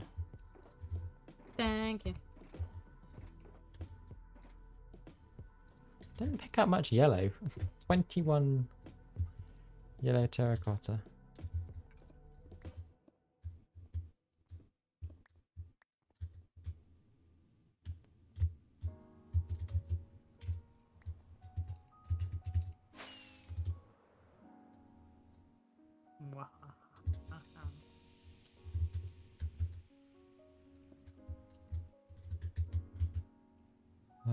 I'm actually leave that there because I'll. Next time I want will probably be to do more mining.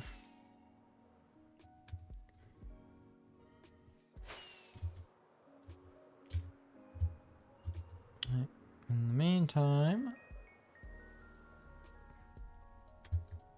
I'm going back I'm to gonna the. head back to the old basey base. I'm just gonna fly to my base from here. I'm heading back to the old industrial.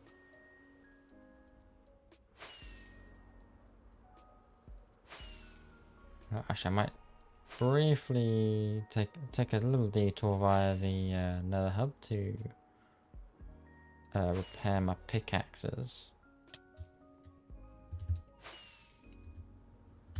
and run out of rockets. How could you? It's fine, I have ender chests on me.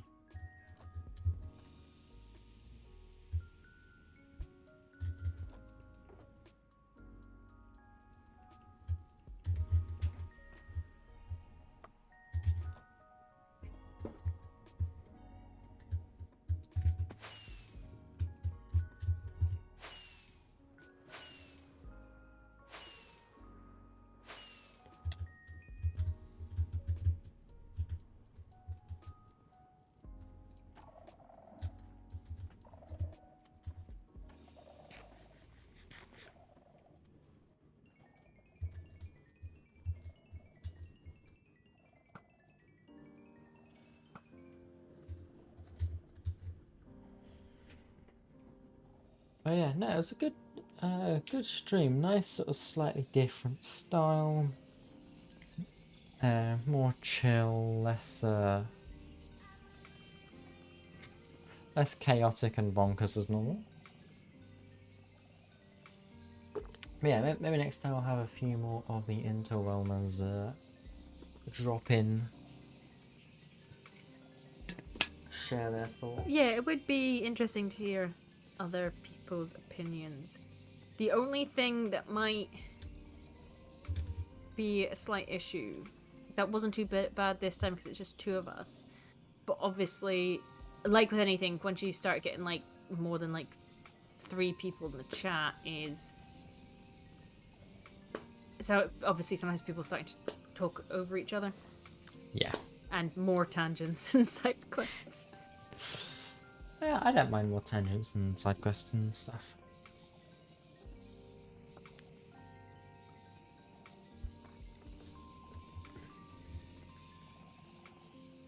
I love tangents and side quests.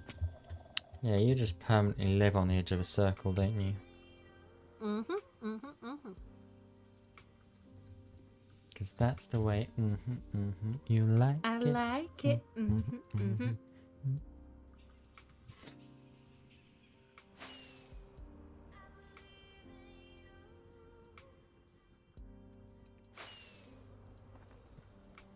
Right. Go drop this off at industrial.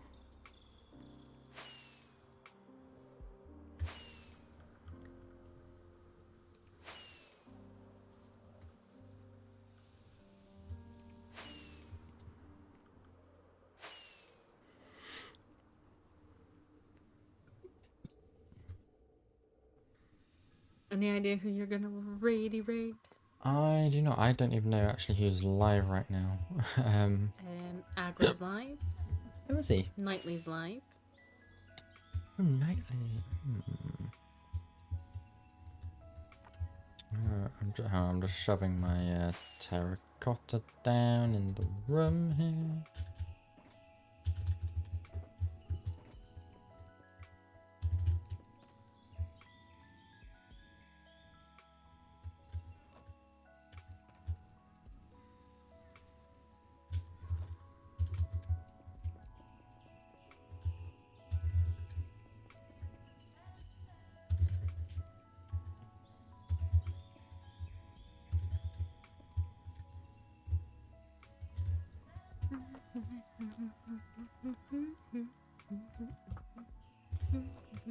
You got that song stuck in my head now. That's not the right pickaxe. Damn it.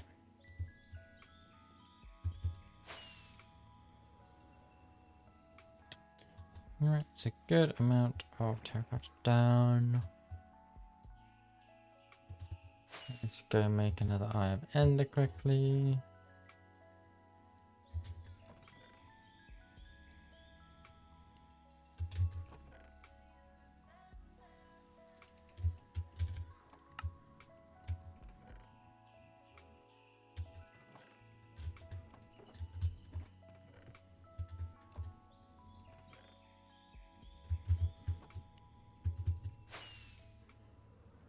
What's that out of end? Why did I run out of ender pearls? How could you? Gonna need to trade for some more of those soon.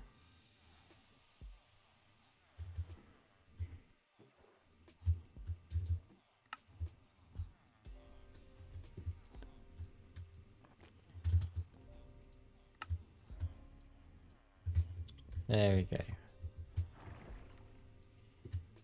Alrighty, I think, yeah, maybe we do like first Wednesday of every month. We have our little discussion. But yeah. Sounds like a good plan. We are going to raid out here. Who are we going to raid? Did you get your raid message fixed? Oh, the raid message Yes, was you never did. broken. It was the The button on my stream deck. You do it. Yes. Guffy is live. We could go say hi to Guffy. What is Guffy doing today?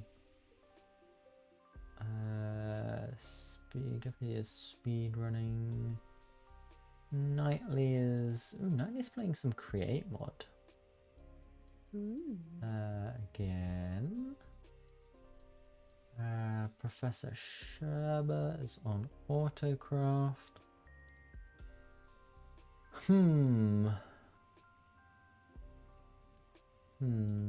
Let's go raid Guffy. I've not dropped by a Guffy stream in a long time, and it is about time that I should go say hi to him. So everybody I get. don't actually even know if I've ever been in his chat. So yeah, everybody go ahead, copy your raid messages, You get your raid messages in. and let's see if I can find, where is he? There he is.